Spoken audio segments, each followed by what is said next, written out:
Hello and welcome back to a brand new episode of the Pick a Side podcast. My name is Joel Moran and I'm here with River Brown, Andrew Velez, and Mr. John Tortorelli. Happy New Year to everybody. Happy New Year, The man. first episode of 2026. Boom. How you guys feeling? What do you guys do? Not a damn thing. I was with my son. Regular shit. I had work yesterday and today. I feel like as you get older, New Year's Eve kind of gets... Bro, I shut it down at 11:30 last night. There you go. I missed the ball drop. No, I watched it. Yeah, I missed it. I watched it. It was lit. I'm not going to say. I enjoy watching it. It's just not the same as, because before when you were younger, you get weeks of breaks, right? Winter break, spring break. My year starts September. Being as if I work in a school. So my year starts September. Yeah. Then my year ends in June. And it's it's super different for me. But you start getting into the real world, this like after the holiday, you get one day off, then you're right back to work the next day. 2026, all the holidays on the weekend.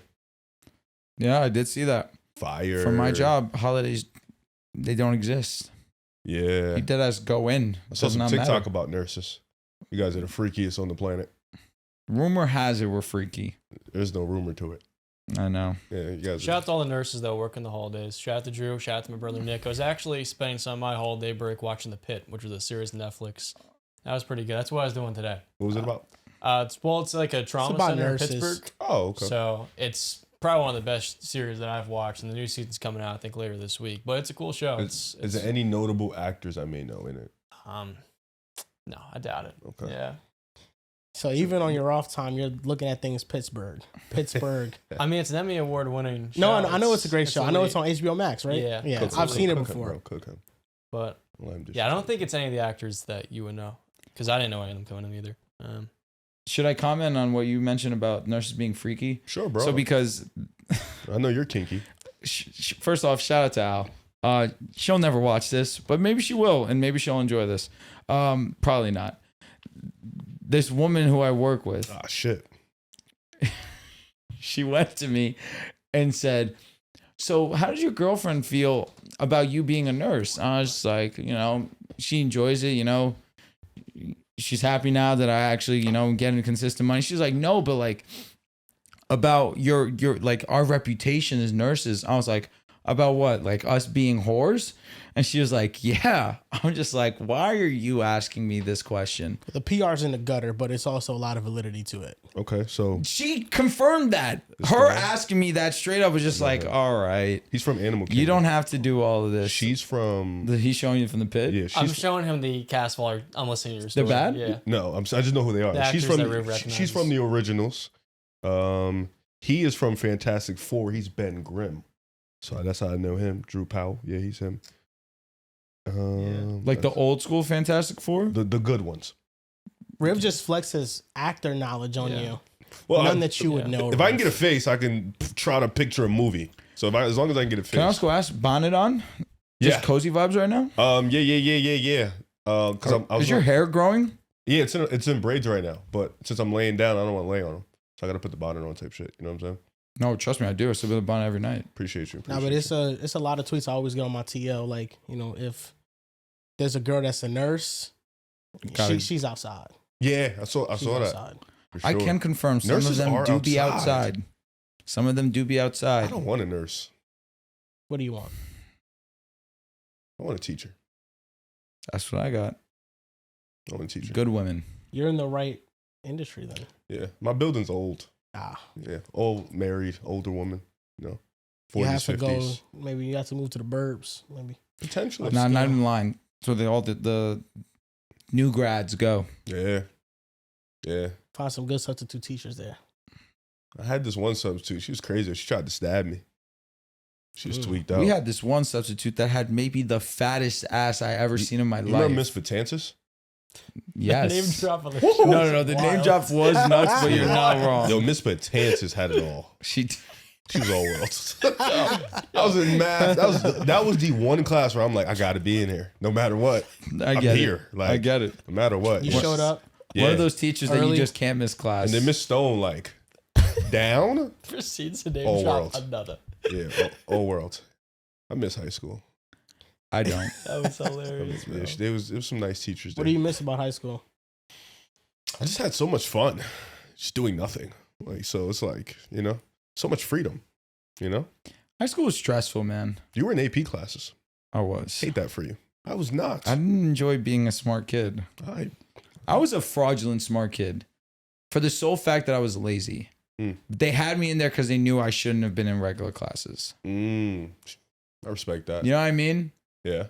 And I didn't enjoy my time. If I was in regular classes, I would have had maybe a 4.0. You'd have had more fun. Easily. Spanish class was lit because you had everybody in there. Everybody was in Spanish class, so it was like super fun. And Spanish teachers used to be bugging out. You're like, the Spanish teachers did used to bug out. I'll never forget, I had native Spanish my sophomore year. And I tried to switch out and I could not. I was just like, why am I in this class? respect that. And I somehow, some way got a C+. For real? Miracle. I had, when I was a freshman, I had world history. So I was in there with juniors. And I was just like mad nervous in there. Then I realized they started tweaking out and they was bugging out too. I started acting a fucking fool in there, bro. Hated them though. You're a follower, bro? As a freshman with juniors? Oh, no, for sure. My bad, but I didn't hear that part. Because you know, freshmen, we was always in the freshman building. I'm heading over there, dolo. I'm in there, I'm walking in, I'm creeping. I'm like, I'm a young nigga in here. Like, this shit a little different. Like, all these older kids, they got their own clique. Selling that dope. I don't know. I don't know. I don't know. I actually didn't get into weed until like 24, 25. Ah. Yeah. So it's Del's fault. Yes, honestly. Wow. Yeah. That's nuts of me to air him out like that. Fuck it. Fuck Del's. That's how I feel. Del's high key for all of our friends. Got you guys into it? Yes. Yeah, he got me. He got me into it doing as much as I do it now. Because before I didn't do it a lot. Honestly, yeah. Maybe he's just a bad influence, man. He is. He's on not YouTube here today. He's not here today. He's in Tennessee. He's an awful I'm my person, own bad guys. influence. As a matter of fact, guys, I'm gonna let you guys. So He's funny? a terrible person. He's probably listening to the show right now. He waited for us to mention him right now. He stopped watching. He's such a terrible person. I'm gonna name drop you all show, and I'm gonna talk about you the entire show. So as we go on through the show, I'm just gonna talk about you, just cause. My Spanish teacher took our phones away because she thought like it had radiation on them. Question. What the fuck? Yeah. That's So you crazy. never heard? There's a lot of older people have a conspiracy theory that like the towers from phone and cellular data, it like causes cancer and stuff. So Okay. There There are is some some layers. validity Like to I don't that. want to have my phone in my pocket. And there's like many different like studies that show like I don't want to dive too deep into this, but like you lower testosterone in men. Okay. And there's other layers too. Like I'm not going to sleep in my So phone you don't in my have your bed. phone in your pocket? Well, sometimes I will. Okay. But Riv's giggling. But like I'm not going to sleep with my phone right next to me all night long too either. No, I'll yeah, keep that's my what- phone across the room. Yeah. outside. They say if you Only sleep like laugh- with it next to you is bad. Bro. I thought like, you know. There's a certain amount of distance that, or protection from the surface of your phone to your skin that it allows. I think it's like, this would be me throwing some nonsense number out there, but I think it's like some 0.2 either centimeters or millimeters that you're allowed for it to be off of your person. Your pocket's valid. You don't ever have to worry, especially because there's a barrier between your pocket and your skin. So Joel, you being a Spanish person, you speak Spanish. I How do. does Spanish class work for you? Like, is it like the regular normal Spanish you go through day to day, or is it like different? Like, how does that go? It's a little bit different because the Spanish they teach in schools is Spain Spanish. Oh. And there's different types of Spanish. España. Oh, okay. So, okay. you know, it's basically the difference is how certain words are masculine and not masculine. For example, like La pluma. if I'm saying somebody's there and it's a man, I'm like él es. If it's a girl, it says ella es. Okay. You know, so that's the difference. Usually most of the differences come from that, but it was pretty much an easy class for me. That Like that. I really didn't have to. Because I remember they struggle used that to much in it. like they'll correct Spain, like, oh, this is how you probably say it in young country, but we teach it a little different. So I was always wondering Yeah, about that. they let me take Spanish in college, but like basic ass Spanish. shit. I was geeked. I barely did anything in that class. I got a 99. There you go. 99. It was awesome. 2K rating. Type. Nah, it was amazing. That teacher in the class too, she knew I shouldn't have been in that class.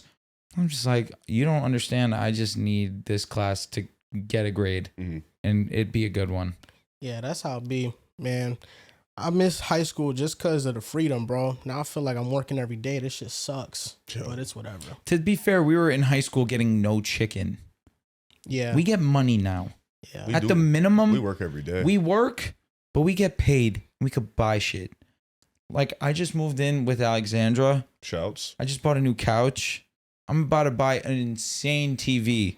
Yeah. High school Andrew was going to mommy and daddy and being like, hey, y'all got me? That's fine and all, but Yeah, got me. after a week, I'm just like, shit, I gotta do this again, bro. Yeah. I gotta do this again. Sunday. And again. I go back to And work. again. You Monday. think high And next school week I gotta do it Joel again. would have been able to afford this? No, around of us? course. Well, I was, doing my thing.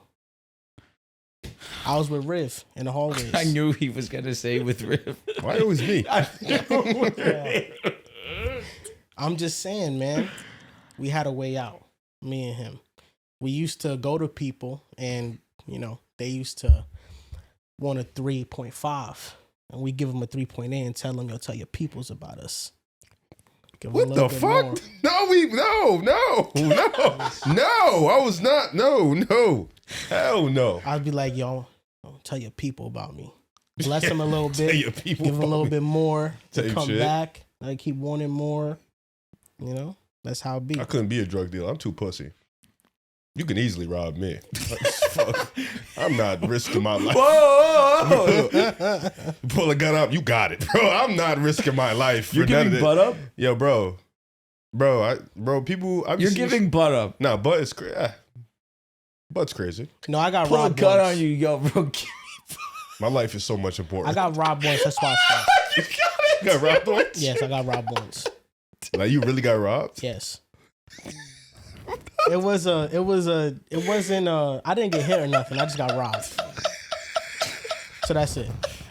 And then later on, he knows this. Was it the clean robbery? He knows this. Who? He knows Sorry, this. I can't. Jordan, that's my man's. And, Oh. and after I got robbed, I told him I was big bro, you know what I'm saying? And he went and handled it for me. If I don't want to laugh and the two of you are laughing beside me, and just too contagious. That's usually how it works, you know what I'm saying? That's really the reason why me and Riv laugh so much. I'll try to hold it in. I'll look at Riv and I can't When you help talk it. about the phone thing, I looked at him. Yeah. He smiled at me. That's when I started laughing, bro. I'll say my thing though was edibles. Edibles? Edibles were really good because my mom would be at work sometimes late at night and definitely during the school day. So sometimes I would just call off from school, and during the mornings I would just bake them. I'll bake them and I'll put them in bags and get ready for school. And that's how I made some money. That's on the fucking side. insane, And bro. so I would do it, and then the smell would go away by the time my mom came home and stuff like that. So the reason I stopped is because I gave one to somebody, and his dumbass took it during class, and people coming back to me like, "Yo, bro, he's tripping the fuck out." And I'm like, this dumbass, why would you take it during school? And then I'm over here worried about getting caught. Like, damn, he about to go to the office and, tell him where he got it from. So that's why I stopped. He ever snitch? Nah, he didn't. All right. He just took his tweak out like a man. He was just tweaking though. But nah, yeah, it's easy though. Like edibles are very easy to make. It's so simple, dude. It's so simple. And it doesn't smell. You just got the brownies in your bag. It don't stink or nothing. That's nuts because edibles definitely do smell sometimes. Sometimes, As long as they're concealed in like a Ziploc bag, it will not get out. And you have them in a locker. I'm not carrying around with me in my backpack. And Garfield has stricter rules, bro. Like Garfield, I don't think you were able to carry around a backpack. You put your backpack in your locker and you only carried books around, and everybody wore uniforms. So you couldn't like wear Sounds no like hoodies. shit. Yeah, it was very like strict. Yeah. So I'll leave my backpack in there, just have my books. But yeah, it was a fun time. I liked it. That was definitely my favorite high school experience. It was nice, small. Garfield? Yeah, it was cool. I Fuck fucked with Hackensack Garfield. type shit? It's just Hackensack. I don't know, bro. I didn't really fuck with it. I only went there my freshman and senior year, and I had more fun like my sophomore and junior year in Garfield because I played Garfield. basketball too there. So it was just cooler. Like Hackensack, it just felt like I went there for half my freshman year, and then senior year it was just like I'm already on the way out, so I just didn't really care. Yeah, I got there like I want to say my freshman year, like January, February. That's when I got there. It was cool. Where was you before? Charter school. I got kicked out so fast. Oh shit, really? Yeah, like I got. How'd you get kicked out of charter school? Oh, dude, I was fucking tweaking. So they had like a point system, right? And you get a point for everything. So like if I don't have a pencil in class, I get a point. If I don't have my homework, get 2 points. And I wasn't doing like, you know what I'm saying? I didn't have my iPad. It was dead points. You know, you interrupt the class. You know, I'm an interrupter. So like points. So 30 points gets you kicked out. My principal was so lenient with me. By the time winter break hit, I had like 140 something points. And he was like, yo, bro, you know, you've hit the over like 4 times. Wow. Yeah. And then he found out about us. Okay. Yeah. Sure. Yeah. But yeah, he was like, yeah, it's just best if you go to a different school. And was it the Hackensack Christian School? Yeah. Where and it was Bergen Charter, Arts and Science. So you would have been a basketball star there. Yeah, I mean, Day was on the team. So, like, the team was really bad. Like, you would have been a franchise You didn't player. have to violate Day. He might never see this ever. Day definitely knows about the pod. Oh. He probably does. I don't know if he watches it. I don't think Day would be offended to hear you say that he wasn't the greatest basketball player. He was horrible. We were horrible. We were in 8th grade. Fucking shit. But when we got there, yeah, it was like I probably could have been. Realistically, I probably should have stayed because when he was walking me downstairs, he's like, "Be honest, you want another chance?" And I should have said yes, but I didn't. Ended up at Hackensack.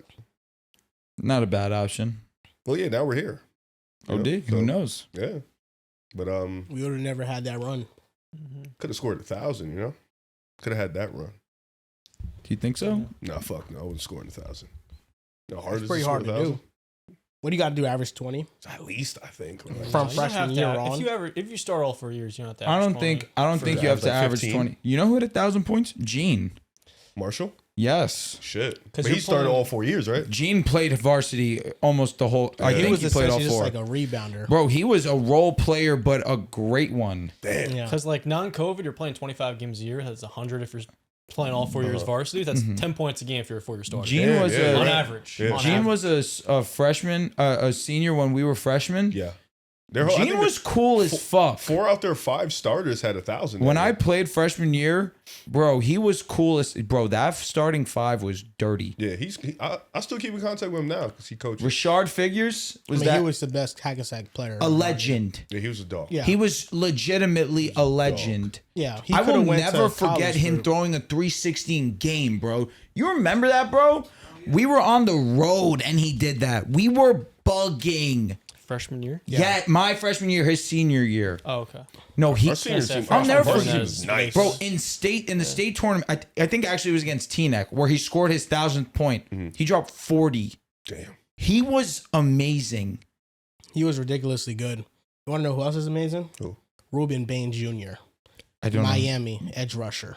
Nice. Yesterday, watching the college football playoffs, Miami beat Ohio State. That I saw. Crazy upset. Ohio State, Julian Sand is very iffy. How long did did Ohio State have off? It's been a while. A week bro. and a half. No. It might be 2 weeks. They haven't played in a minute. There's I'm a gonna be lot honest. of downtime. Bye weeks, having a higher seed is a negative in college football. You don't play for weeks. I feel like they had a bye last year though, and they won. No, they didn't have a bye. They didn't. They got hot and ran the table. Maybe that could have affected it, but Yeah, they were off for a minute.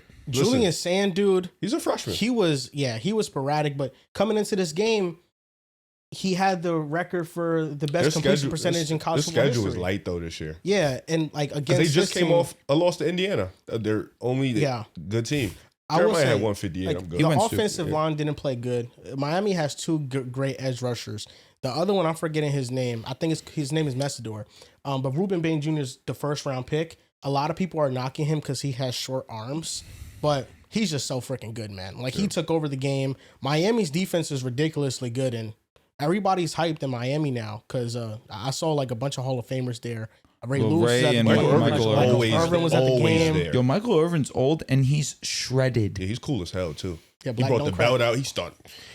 He always has a meme. I fuck with Michael Irvin. Michael Irvin has not aged that much. No, he looks the same. Yeah. Like He's he always just like has pretty just much like the same. old man dreads now. It's kind of He funny. was doing crack. Crack back in the day was they said it was good. very easy to do. It was good. They helped them get through their day to day. Then kinda Mark crazy. Fletcher was good, Yeah. and Carson Beck has been pretty solid for Miami. He made some good plays. Kind of pissed me off.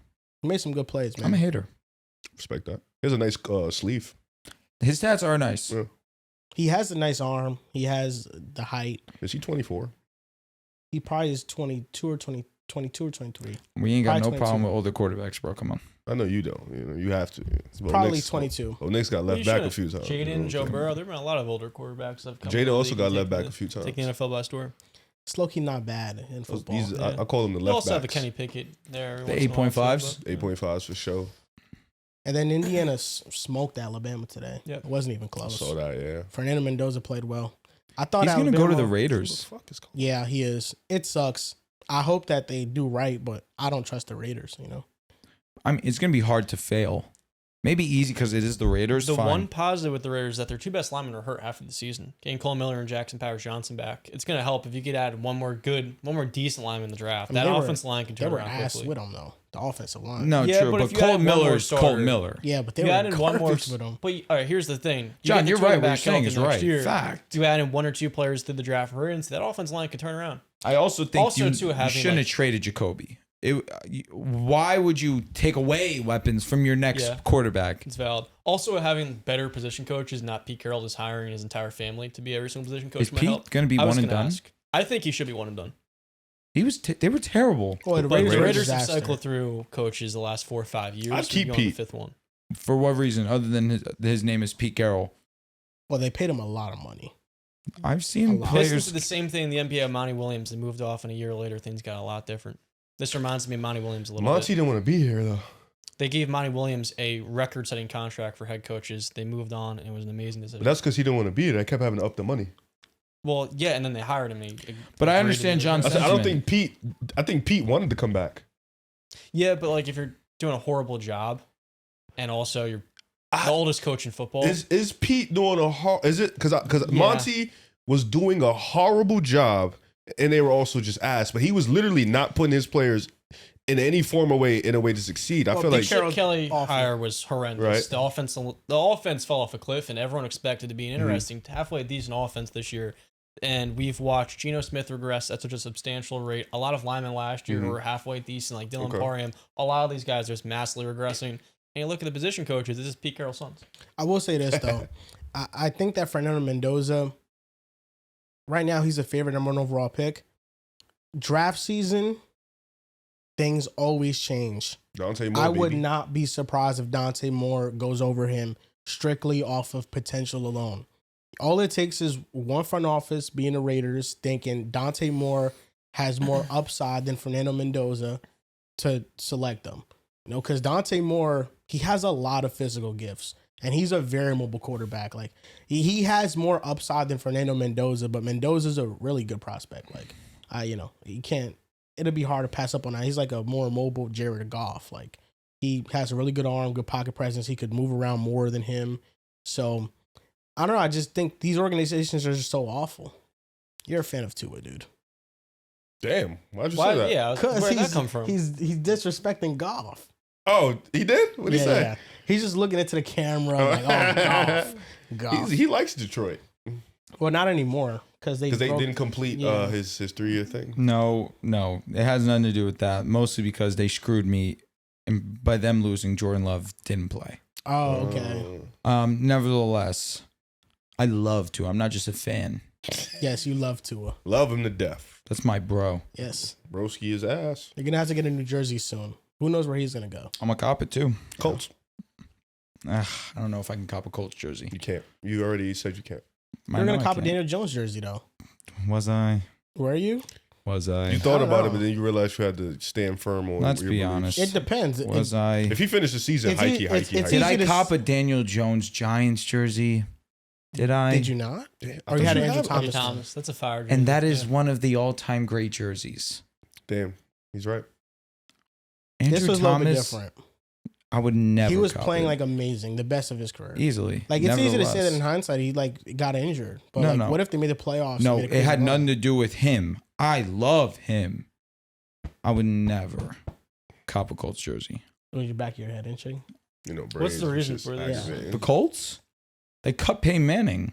Okay, I thought being a Peyton Manning fan, you would have that level of It's fucking because you were a Colt Indianapolis. fan at a point in time. But Peyton Manning I doesn't assume. like Indianapolis. he reps Denver. The Colts did everything in their power after they cooked. After they cooked with Marvin and Reggie, hey, they did their thing. They did nothing to help him after. It was him basically. He wanted to stay even after they. They did. They did. But they got the number 1 overall pick, and it was Andrew Luck. Of course. I respect that. To be fair, Luck did win a lot of football games after. Yeah. Peyton Manning went on to win MVP and have 2 All-Pro seasons after that. Right. I just wouldn't think you'd have so much vitriol as a Peyton fan. Fuck but I understand what you're saying. Fuck them. The Colts made the right decision at the time. Yeah, and then the quarterback retired at 29. You get what you deserve. Yeah, it's their fault. Shit. But they made the right decision. Yeah, they made it is their fault because 2 quarterbacks in a row they did nothing to provide help for them on the offensive line. One's neck got broken, and the other retired because he was tired of rehabs. He said he lost the joy of it. Andrew Luck. Yeah, it is crazy how we always talk about the Chargers going from Phillip Rivers to Justin Herbert's. And some of these other franchises like the Packers, and we kind of forget the Colts have probably the craziest transition from Peyton Manning. It did go back to back Andrew Luck. elite, and then now they're in fucking shambles. Well, no, they have Daniel Jones. If he gets healthy and he's back next year, I'll be tweaking. I'll be so ecstatic. Or potentially Malik Willis next. Or Tua, which I'll also be happy. What the fuck is that supposed to mean? I like Malik Willis. He's saying Malik Willis is nice. He's good. We were talking about elite quarterbacks. Oh fuck. He could be really good, man. He has a 147 passer rate when he plays. And what's Jordan Love's when he plays? How many times does he actually play? What does he play, like 4 games? Willis has played well. One thing that I don't love is the fact he's had like 3 injuries in the last 2 games. I don't know if that's nothing or something here, but like the last 3 weeks in the injury report with a new injury, which isn't ideal for the Colts. And you just had Anthony Richardson have to be fair, it's the shoulder injury. And it was also lower body as well coming in last week. Oh, was it lower body? There was something else last week. Did you guys see the play where Cardinal Tate didn't catch a curl? Because he was scared again. He was scared. I don't really think there's nothing he could do in that situation. He was terrified. Except catch the ball. He was terrified. Well, it would be different if if it was an inbreaker and he's running towards the ball, but it was a curl. As soon as he turns his head over, the ball's already 2 yards to the left of him. He's trying to retching now. Wide receiver ones get that. Yeah, he's a wide receiver 1, but I thought that was just a terrible throw. Like I think that it's just a wide receiver ones make terrible throws look really good. I don't know. I think that Justin Jefferson is short of 1,000 this year because he really hasn't been able to do that all consistently. What the fuck does that have to do with Cardinal Tate? You say wide receiver 1s make those catches. Julian saying is not JJ Max Brosner and shit, dude. I'm gonna be honest with you. What was the point of that? It's hard to get 1,000 with a bad quarterback, right? Julian saying is not Max Brosner. Whatever the fuck his name is, he's horrible. He's terrible. He had 51 yards in a game. He's terrible. Jettis had the 30 yards out the 50. That pass from Julian Saying was awful.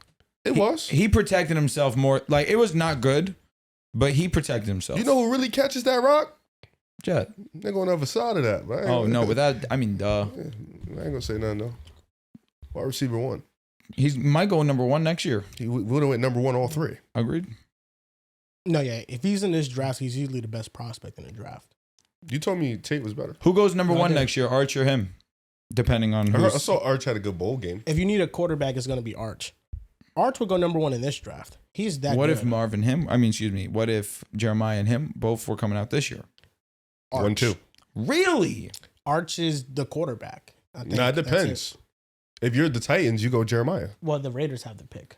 Ah, right. The pick is Raiders would be nuts to take Raiders still Jeremiah. fake might take Jeremiah. Raiders would be nuts. You can be asked one more year and you get still a might quarterback. take Jeremiah. Nah. That quarterback would be fucking. No, you still might take Jeremiah. You still might at take the Jeremiah. idea of Jeremiah, Brock, Genty. I mean, what is a better quarterback situation than that of players under 25? And then a year later, you're gonna say this dude has nobody to throw to him. For Who, Jeremiah? Of Yeah. course. And who knows? I mean, I think that who knows what next year's class is gonna look like. Really, next year's class is really only Arch Manning for the most part. Dylan, you're not a Dylan guy no more. Dylan who? If Lagway could get back, Not really. No. and Sellers, I don't know if he's. I don't think he's coming out this Like year. a lot of these guys are like, they're going back to school to help their stock. They could very well hurt it too, though. You think it'll hurt Arch? No, I think Arch is gonna fly up, and he's gonna be the first overall. As long as he pick plays next good draft. to start the year, because he played like shit to start the year. Arch Manning right now, to the beginning of the year, is the lowest he's ever gonna be. I agree. Because he started out low, And Nate Tice, who works for Yahoo Sports, he used to be a Wisconsin backup quarterback for Russell Wilson. And he's very good at evaluating quarterbacks. Like, he called Drake May being a superstar. That was his QB1 in the class. He has a lot of hits. I don't need to overglaze Nate Tice. He's really good if you know like the football space and stuff. He had a hot take like 2 months ago that Arch Manning would be the first pick in this draft. And everybody flipped out. Like, yo, you're fucking stupid. At the time, he was being ass. So. Yeah. At the time, people had a perception of Arch. But he was stringing together a lot of really good performances. And it was kind of swept under the rug because everybody already had a preconceived notion about Arch that he was just whack. And he just wasn't who he's supposed to be. But over the last month or so, he has pretty much been like amazing. Who like, have they played?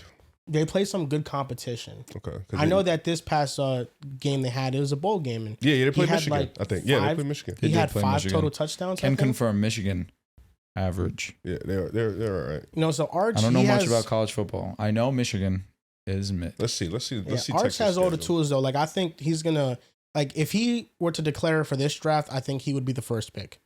Next year, I can only see him upping his value from now to then. I think he's going to be the easy number 1 overall pick. Jeremiah Smith is a generational wide receiver, but I just think that a quarterback is always more valuable than a receiver. That's if you're like all world, Arch hasn't been all world. He has been for like the last month and a half. Yeah, dude, they've played. Oh my God, you lied. Wow. How did I lie, dude?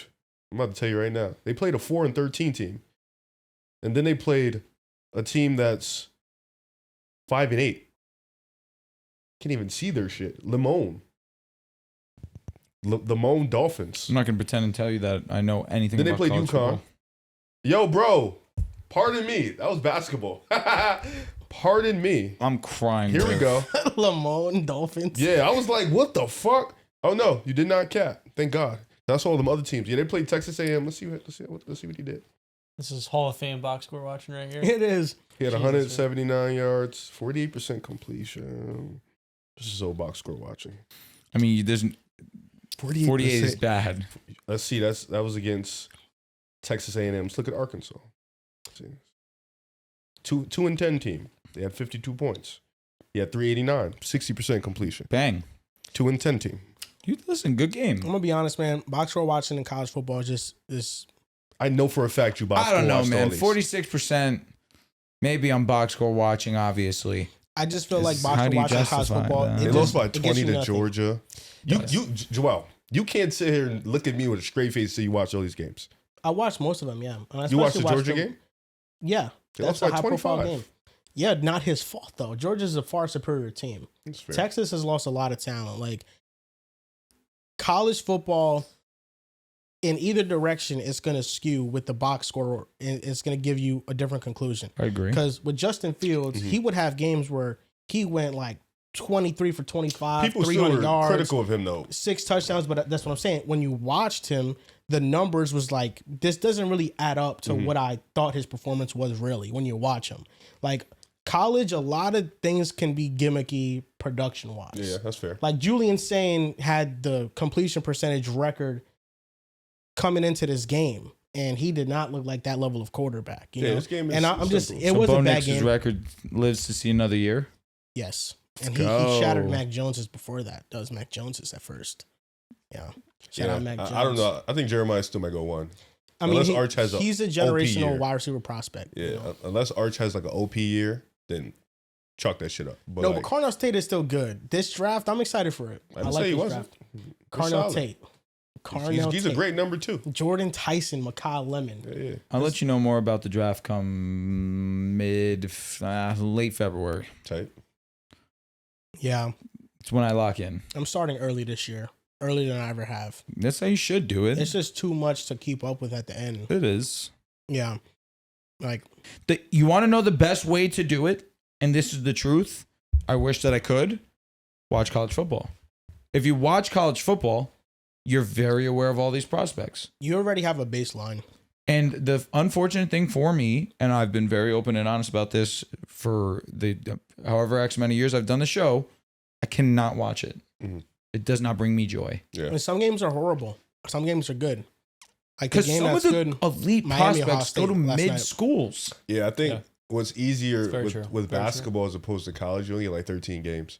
College basketball, all I need to do is watch the 5 or 7 games against top comp. I don't need to watch what you do against Brown University or stuff like that. No, I just look at the conference games and then who you play that's top comp. That'll tell me exactly who you are as a man. It's just also easier with basketball because you can search up on YouTube AJ DeBansta every play. Hell yeah. Against this A nigga opponent. gonna have that up. And maybe they won't have every play, but they'll have like every shot. You'll But be you surprised. know who has too, Go in ahead. basketball, there's not as much, like you highlighted, system generated production. Where in college football, you can mask a player's deficiencies if he's thrown to Ohio State. Yeah, as a also quarterback. just watching basketball, like just those clips and stuff, you can see all 5 players on the court at all times and know what they all got to do.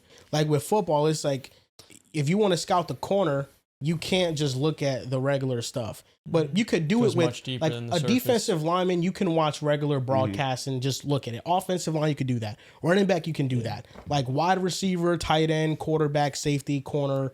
You have to watch the entirety of the field to like know exactly how they're holding up and what happened. So there's just more context with it. It's easier in basketball, but there's both still a lot of work. There is no player who has surprised me more with their ascension in the NBA from watching their college tape than George. Keyonte. Keyonte George Oh, yeah. being this nice this season, This is what Jalen Green's supposed to never saw it coming. And that is so well said. I'm not even going to, like, good joke, fair. Yeah, he's averaging 26 on 61% true shooting. He's not missing. He's not missing. He's a sniper. He's their best player now. Why is he playing like Donovan Mitchell? They just have a way to draft him, man. I don't know. Dude, but remember, Riv, I'll never forget, that was like the one summer we really, really locked in and we were watching, and he wasn't a good playmaker, wasn't that efficient as a scorer. Sound like he just got Was- in the gym. We've seen this. France is another example of a No. college player who's kind of a glue guy that just ascends. But I agree with what Fair. you're saying. He's been very shocking. But just like Yeah. drastically better at all of his deficiencies. Last summer, he just said, fuck Maybe it. not even playmaking per se, but like his jump shooting, his ability to create for himself he's just found it. No, this season. everything's up for him. Even at the rim, like he's been able to get to the rim and finish at a high clip. And he's just been more savvy in his approach and his attack. I think he really just got into the gym and realized, yo, clock's ticking. Like Utah got to figure out who's a guy. But he's real because he saw there's an opportunity here. There's so much opportunity in Utah. Like they don't have a guy. No. So like, fuck it. Why can't it be me? I mean, that's how he took it. You know. Yeah, they're just so young in college. Like you're watching them at 18, 19 years old. They get into the league, and if they're serious about it, they can rapidly improve.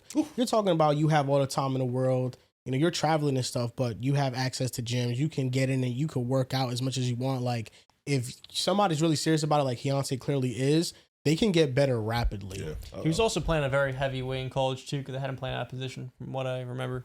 Is he Kinda, playing sort a of. point guard now, or is he He's like playing more of a point shooting guard. guard? So now he's kind of a lot more explosive than he was in his freshman season.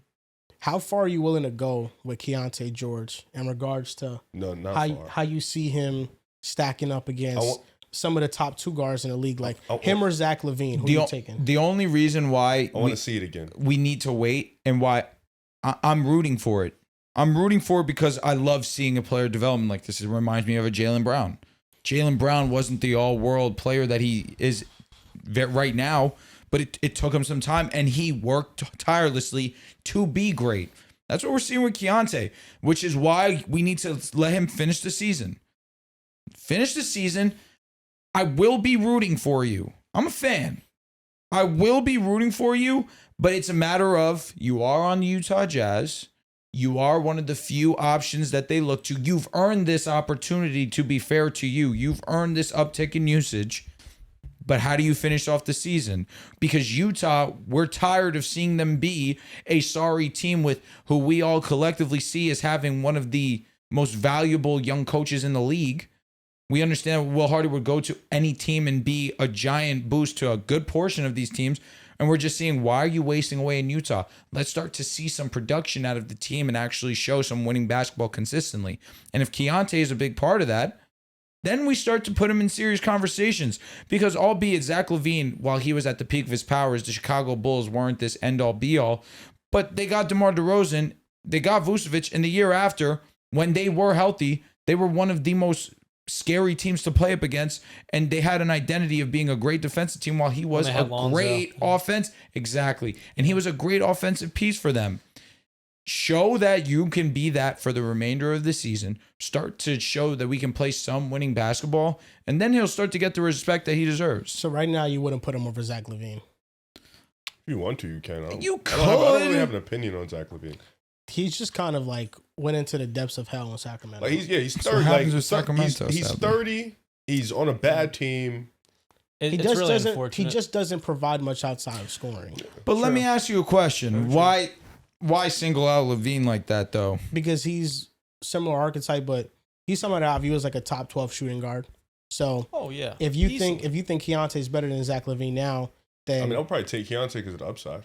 Like then there's other shooting guards we could get to that like right now. Would you take Keyonte George or Trae Young? That's just stupid.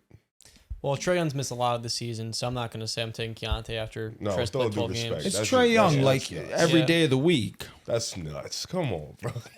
You think it's that nuts? I think right now, yes. Yes. Okay. Yeah, a little bit disrespectful. Because that's basically just saying, fuck everything Trae Young has done. This 30 games for KG moves the shit out of me. And if it does, fine. Like Trae, good for him. He's averaging like 2 turnovers per game. Trae's having an awful year. He's averaging 19 and 8, shooting 30% from 3 and 41% from the field. I think people like the thing with Trae Young is he hasn't really, and I've said this before, he hasn't really improved on anything. Mm-hmm. He's in that funny position where he's too small. Can't really get to the rim with that same burst and finish at the rim fully. So he needs floaters.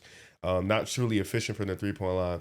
His one trait is the passing chops. Like he's one of the best passers in basketball. Right now, he's just having an awful year. He can't really stay on the floor, and then when he's on the floor, defensively, they're just awful as a unit, and offensively, he hasn't been able to get it going. So if that's like to pick on him, it makes sense because he's right now having probably the worst year of his career. Mm-hmm. But I feel like you have to look at it in the sense of if you swapped them, would they be much better with KG as opposed to Trae Young? I don't know. I think it's a wait and see for me. I think for KG, I've noticed and I've watched his growth this year. He's been impressive. He was awesome.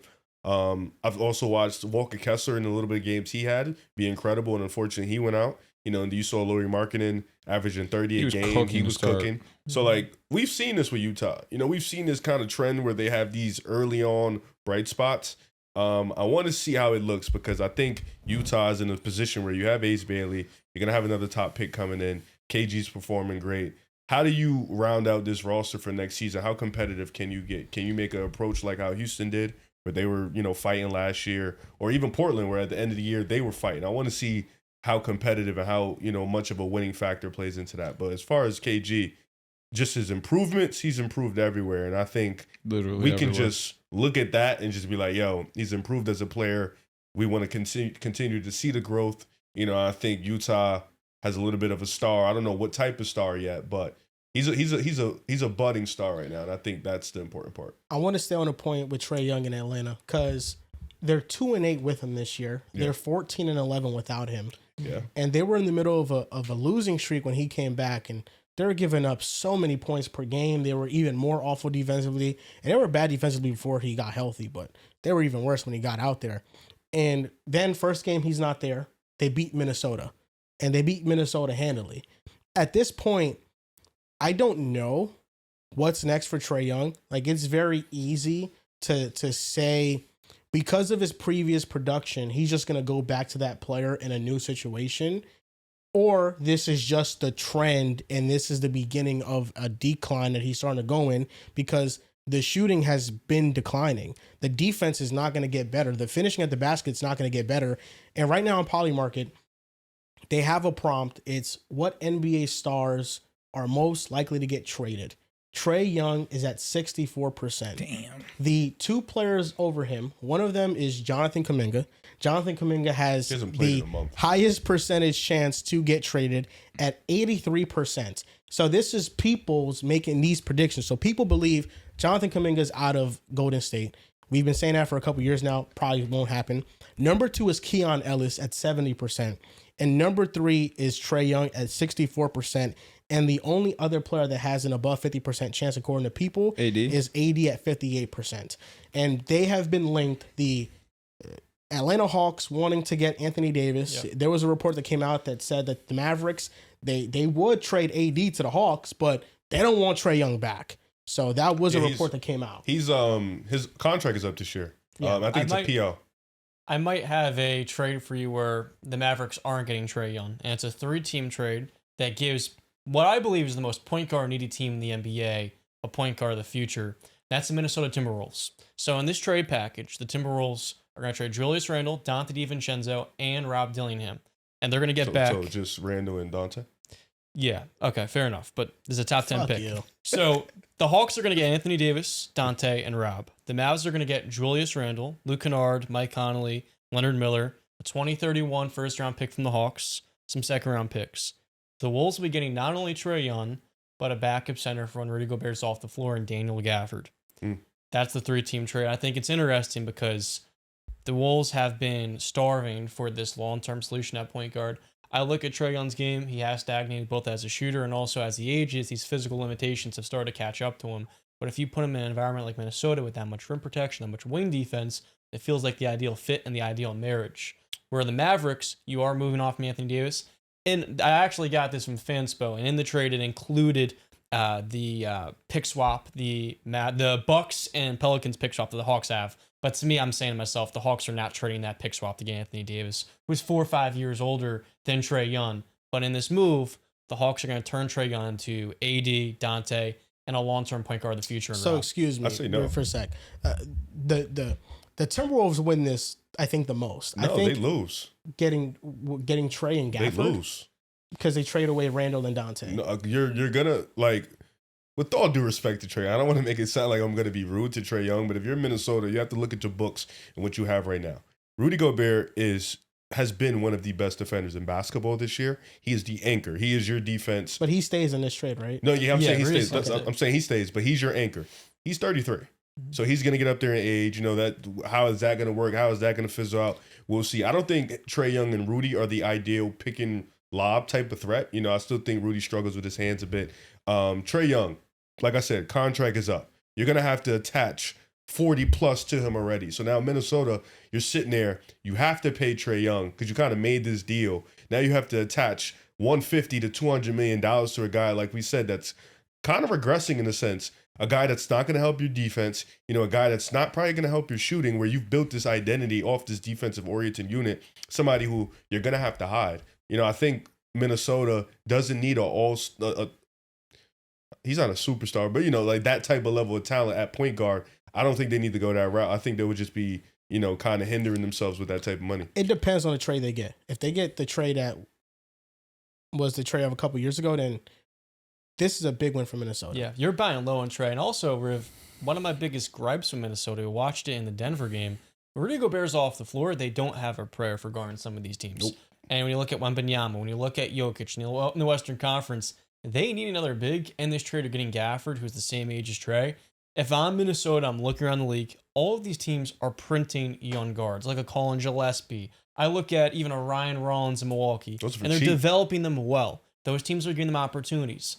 The Wolves are failing Rob Dillingham. He's logging DMPs. They're basically honing and reining him back in and saying, we want you to be a more traditional point guard, when that was never the reason why he was a top 10 pick. So I look at this, and you're getting yourself a developed surefire point guard. Say that for me again. So the Hawks get Anthony Davis and who else? Rob Dillingham and Dante DiVincenzo. And the Mavericks get who? Julius Randle, a future first-round pick, Luke Kennard, and then along with those two players, Leonard Miller and Mike Conley, that's for the salary. Mm-hmm. Okay, so what do you think about Trae and Trae Young? I like the idea of Trae and AD together for the sole fact that you finally have an athletic big that you can run the pick and roll with that can score in different facets. And it will alleviate obvious pressure that if Trae Young gets beat off the dribble and now somebody's funneled right into the paint, you're met by Anthony Davis, who is one of the best defenders. Now, why I understand I have a hard time fully going all in is because Anthony Davis struggles to stay on the court, as does Trae Young. But that pick and roll would be legitimately great. Now, we talk about the point guard, power forward fits. And a lot of people, when they talk about Trae Young, they're like, oh my God, the pairing with Giannis would just be a dream come true. But again, a player like Giannis, he's not a pick and roll player. As AD, though, you look at how successful he was with the Los Angeles Lakers, with D'Angelo Russell, with Dennis Schroeder, with LeBron James, obviously, Austin Reeves. They did a lot of their damage with the pick and roll. AD is a great screener. Him and Trae Young would have a lot of success. It's just the concern of trading a lot to get AD. You do have Trae Young expiring. Do we want to risk this just being a 1 year? Let's see what happens. It works out. Now we pay these guys X amount of money, and now we're really handcuffing ourselves to the idea that these guys might get hurt. On paper, in theory, I like it. I like where your head is at, though. But similar archetype in Dillingham and Trae Young. Trae Young's just obviously way more accomplished. Dillingham, the idea is that he's this elite sniper shooter. He was that sniper in college. But obviously he hasn't gotten burned to know whether or not he's still a sniper or not. He barely plays. And we were going to talk about the Wolves, so this might be my time to give a little spiel about them in terms of failing Anthony Edwards or Anthony Edwards being upset. They went to back-to-back WCFs. Your all-in move was trading for Rob Dillingham.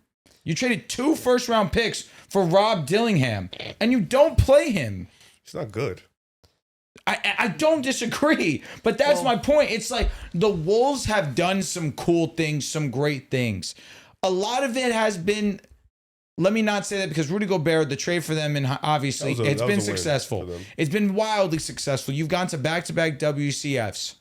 You traded Karl Anthony Towns, you got Julius Randle, and you went back to the WCF. I can tip my cap to you. But this doesn't go anywhere without the obvious number 1 overall pick, Anthony Edwards, just continuing to ascend his game. Your move was to trade 2 firsts that could have been used elsewhere. I get it that there were years down the road, but these were the picks you had, and you traded them for a player you don't play. It was way too risky. I agree with you. It wasn't necessarily the most calculated move because it feels like Chris Finch never had a developmental plan in place for Dillingham. No. I do believe the Wolves' best path forward to finding the solution long-term at point guard, it's trading for an established one. And I feel like for Trae, to support him by putting him alongside Jaden, Ant-Man, and then that and Gobert. I agree with that. Line rim protection. It's well said. It's the best way to get back to when he was in 2021 and that Hawk team went to the conference finals. It was the perfect assembly of shooters and finishers. This is the closest he's going to get to that. Yeah, but you got to think too, like, this isn't the East. This is the West. Like, if you're going up against the Spurs, I don't think Trae Young is the ideal guy you want to bring in to now match up with their 3 guards on a consistent basis. If you're going up against OKC, this isn't the guy you want out there that can just consistently pick them off. You know what I'm saying? I think he's the ideal fit maybe on offense, but in terms of just the defensive side, like, I wish maybe like a 2-3 years younger Drew Holiday would have been perfect for this type of team. Do you know what? Drew Holiday would have been a dream. He would have been But perfect. I think about a player that I'm not sure this team's going to be able to keep because of obviously all the contracts, all the monies, all the draft picks. Cason Wallace hits the open market eventually. Minnesota needs to be one of the teams picking up. He's not really a point guard. He's not a point guard, but he's a player that you can put at the point guard position that can play defense and fit your identity. He's streaky. I think Minnesota has to go the cheap route in this. I think they have to find guys that like glue guys, like Keon Ellis. Keon Ellis, Robert Williams off the bench. Nikhil Alexander-Walker. Yeah, Dennis Schroeder, like guys like they have to go cheap in this department because you're already strapped with cash. You got guys on the books like Rob, Mike Conley, who you're gonna probably maybe have to attach. Is it disgusting to say that the Wolves should have brought in Westbrook? No, not at all. I mean, the Wolves don't have any sort of solution. They're just going with this hopscotch point guard rotation. Of you understand what I mean by that? Obviously, it's I like think it would have been the best point guard. Westbrook guard obviously is leaps and bounds better than any playmaker that they could have gotten on the open market. You would have gotten him for dirt cheap. Yes, he's not that great of a shooter. He's super streaky. He just won a playoff series last year at the shooting. 100%. But Jokic tax, which we can say is fair. But he's shooting fairly decently in Sacramento without Sabonis. Agreed. I think that even with that's not the solution. Like, I think it'd be better than what they have now. Exactly. That's kind of where I'm at. Even now, like, I think Minnesota is trying to be extremely calculated with what their next move is. They have to. Because it could make or break Anthony Edwards staying or requesting a trade. 100%. That's essentially what it comes down to. So I think an all-in move for Trae Young is risky because I am under the belief that I think Trae Young is declining. I don't think that you can win at a high level with him with the amount of money that he also wants to demand. Because the amount of money that he wants is going to be North the of 40. top 2 highest payroll on the team. It's gonna probably, like, Anthony Edwards is gonna make the most money. Trae Young might be number 2, like 40 million, maybe a little bit more for Trae. He'll definitely make more than 40 million. This guy's still one of the best playmakers But that's what I'm in the saying. game. If I have to pay Trae Young any more than 40 Didn't Fox million, just get 45? I'm like completely out on that idea. Like, I don't think that your team can survive and you could build a roster around 3 players making so much money and Gobert and Trae Young And they just paid still Nas, surround them. who's been... Can I say this? And I get what Rudy Gobert has done for the team as a whole. Don't say it. 5 firsts. 5. He's been amazing, but like 5 arguably their most firsts. valuable player. Well, that's I a win don't trade for them. disagree. That's a great trade for them. I'm They won it. They won it. Yeah. They went to 2 conference finals. The You Utah just haven't Jazz- been able to improve your team at all I don't after think it's that. his fault, though. They fall off a cliff when he's off the floor. I'm not saying he's I a ignore it. negative. You're You saying they understand bought him at the high sentiment. water mark. You They bought gave him a lot. at the highest value possible. Fake had to. Is anyone else giving up that much? I don't think 5 so. firsts? A team I would have don't think paid many of 5 those firsts for him? Maybe Charlotte. Charlotte was one of the teams that, if I remember And correctly. I Well, what agree are with those what you picks both turned are into, saying. though? Walker Okay, that has nothing to Kessler, do with anything. But in don't even terms of remember. stretching them Walker out, Kessler, and the other players I'll look up right now. But No, I'm saying I don't Kessler's even the main remember who one. else was in the market for Rudy. no one. That's what I mean. I think that it was a fine trade for It them. wasn't lowballing. It's Danny fine. Ainge. It's fine to a certain extent. You went to back-to-back WCFs. He's won multiple DPOYs. He is a defensive legend. I'm not trying He's to the sit here and second best undersell player. him. That is very. Randall's I been like awesome. Julius. Julius has been really great. He's the But I second get what most you're valuable saying. player. Second most Fine, valuable. agreed. But for the amount you had to pay, I think that's why I'm so hesitant, because again, your 2 first round picks, you traded them away, and now you have nothing. They traded a 2031 unprotected for Rob and a 2030 pick swap, which is top 1 protected. So if they're trash, they can get that Yes. pick. But they're going to get a pick from the Spurs that year. They might be around the same mark. The Spurs probably going to be better around that time. But if, the Wolves keep building around Ant, then they could still probably be like a playoff team I during get that it, time. 2030, and you're talking already about potentially Anthony Edwards leaving. That 2030 pick now is valuable. I just think that Minnesota, they have a clear point guard problem. I don't 100%. think that getting any of the star point guards I is agree.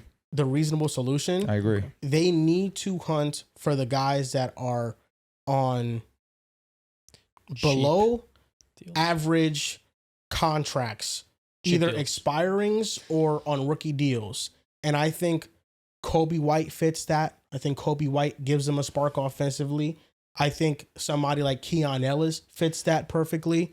Keon Ellis can defend. He doesn't have that defensive liability label that Trae Young would have. He only shoots threes pretty much exclusively, and he shoots them at a high efficiency You think rate. Giddey would have fit in nicely on this team? No, I don't think so. Whoever they get's going to have flaws because they don't have enough resources or cap. And along with that, to get someone of value, I think you have a lot of picks, like one of these star point guards we named. The names that come to mind to me, who are very underrated, some of these guys, like the average fan, might not even watch a whole lot of, but they're players that are in smaller roles. Like Jose that would- Alvarado. I'm thinking of Craig Porter Jr. Puerto Rican I'm legend. thinking of Craig Porter Jr. I'm thinking of Chris Dunn. None of these players are going to be perfect. Some of them, like Chris Dunn, aren't going to be high volume shooters. But for Minnesota, they would fit in perfectly because they are going to be ideally an elite level long ball defender. They're going to be a placeholder for the short term. But I feel like if you're the Wolves, I agree with what you're saying. Why don't you trade have for to- Trae Jones? Trae Jones, okay, it's another very good one with the Bulls. He's been playing very well. I don't know if the Bulls will trade him because he's on a very good contract. That's a great shout. The Wolves, If, ultimately, I think what sticks out to me is, I remember Draymond saying this when the Rudy Gobert trade happened, is that they made it because they believe they can make a deep playoff run and compete for a championship with Anthony Edwards. They weren't completely wrong in thinking that. No. They made 2 conference finals. They were one of the 4 teams remaining left. They just were not able to get over the hump against Dallas and against OKC. And we saw some flaws It's going within to the happen roster. internally. But now the roster is more so aging. You have Jaden McDaniels as a counterpart to Ant, that he's around the same age. playing He's well a little this bit year. older. Super Yeah, they got Yeah. KD. He's playing much better. We got He's Jaden averaging should have kept 15. chanting that keep 3 the other day, by the way. But when you look at Minnesota, after losing Nikhil Alexander-Walker, Terrence Shannon Jr. hasn't stepped up. Jalen Clark hasn't stepped up. Rob Dillingham hasn't been much better. Rob Dillingham is surprisingly like been more better defensively. He's actually like played in the passing lanes and he's been disruptive. But those older players are hard to hit on, bro. Like the hit rate on older, like I'm talking about Terrence. The hit rate on older players is just super hard. So like not having somebody that replaces Nikhil Alexander's production. Also, Leonard Miller not developing that hurts them too. Gobert is aging. Josh Minot, who was on a team last year, he goes to Boston and he's actually like been a solid role player for them. Fake a wizard. Fake, you know, so fake. I feel like Minnesota. You see what he turned Derek White into? Yeah. You don't have to put the fake tag in there. Fake. So like essentially, bro, he's like a demon. Yeah, fake.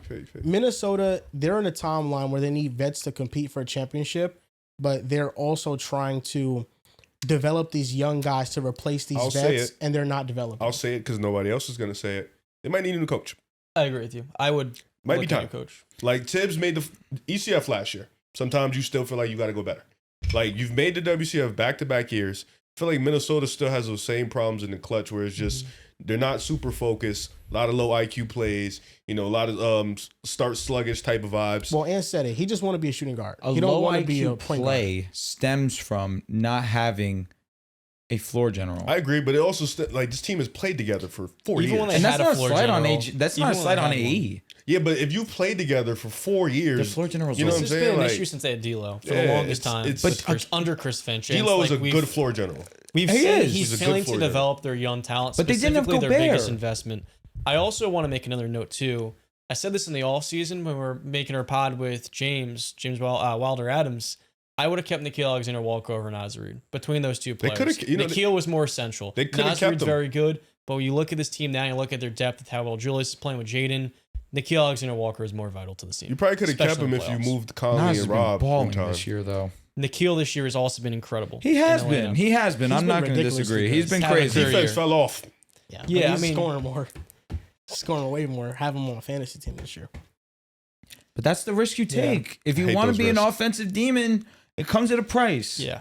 If they want to really get better at point guard, like get one of those stars for a low value, Julius Randle's getting traded. Yeah. Unfortunately, he's played so well, but that's the salary. Go cheap, man. They got to go grab guys in the cheap vibes. Russell Westbrook was the move. Dennis Schroeder is such a better move. Yeah, I don't. For them. I actually disagree. I don't like the Dennis Schroeder fit a whole lot. I don't like Westbrook with Rudy. But the athleticism. Okay. I don't. I agree. I don't like Westbrook with I agree. That's another guy you don't have to guard. If I'm being honest with you, I'm just looking at high-level defenders that can be a placeholder offensively. Dennis can be a high-level defender. The guys I'm thinking of, I go back to it, Craig Porter Jr., Chris Dunn. Dennis is a really strong defender. He's been a really awesome backup for the Cavs. Never had a lot of opportunity. He's the third backup. Because last year, Ty Jerome, who was the sixth man of the year, that's what I'm saying. Like, he should have been a fifth finalist. I don't want Garland and Mitchell. I don't want to be rude. I don't want to be rude. I don't want to. Anytime he's played extremely well. But he gets like these short 5 to 8 minute stints. It's like, you know what I'm saying? Like, what resources do the Wolves have to make a better move? No, I don't think. But you're gonna give Craig Porter Jr. 20 to 25 minutes. I think that's a little dangerous. I'd rather trust in guys that we've seen give 20 to 25 minutes and be swing factors for the most part. So to put a bow on this, you don't want to see Trae Young get. If I'm Minnesota, I say no. I'm cool off. You don't like Trae in Minnesota? Personally, no. I think that straps you up too much. For the right price, a lot of it too is the extension you're eventually going to give him.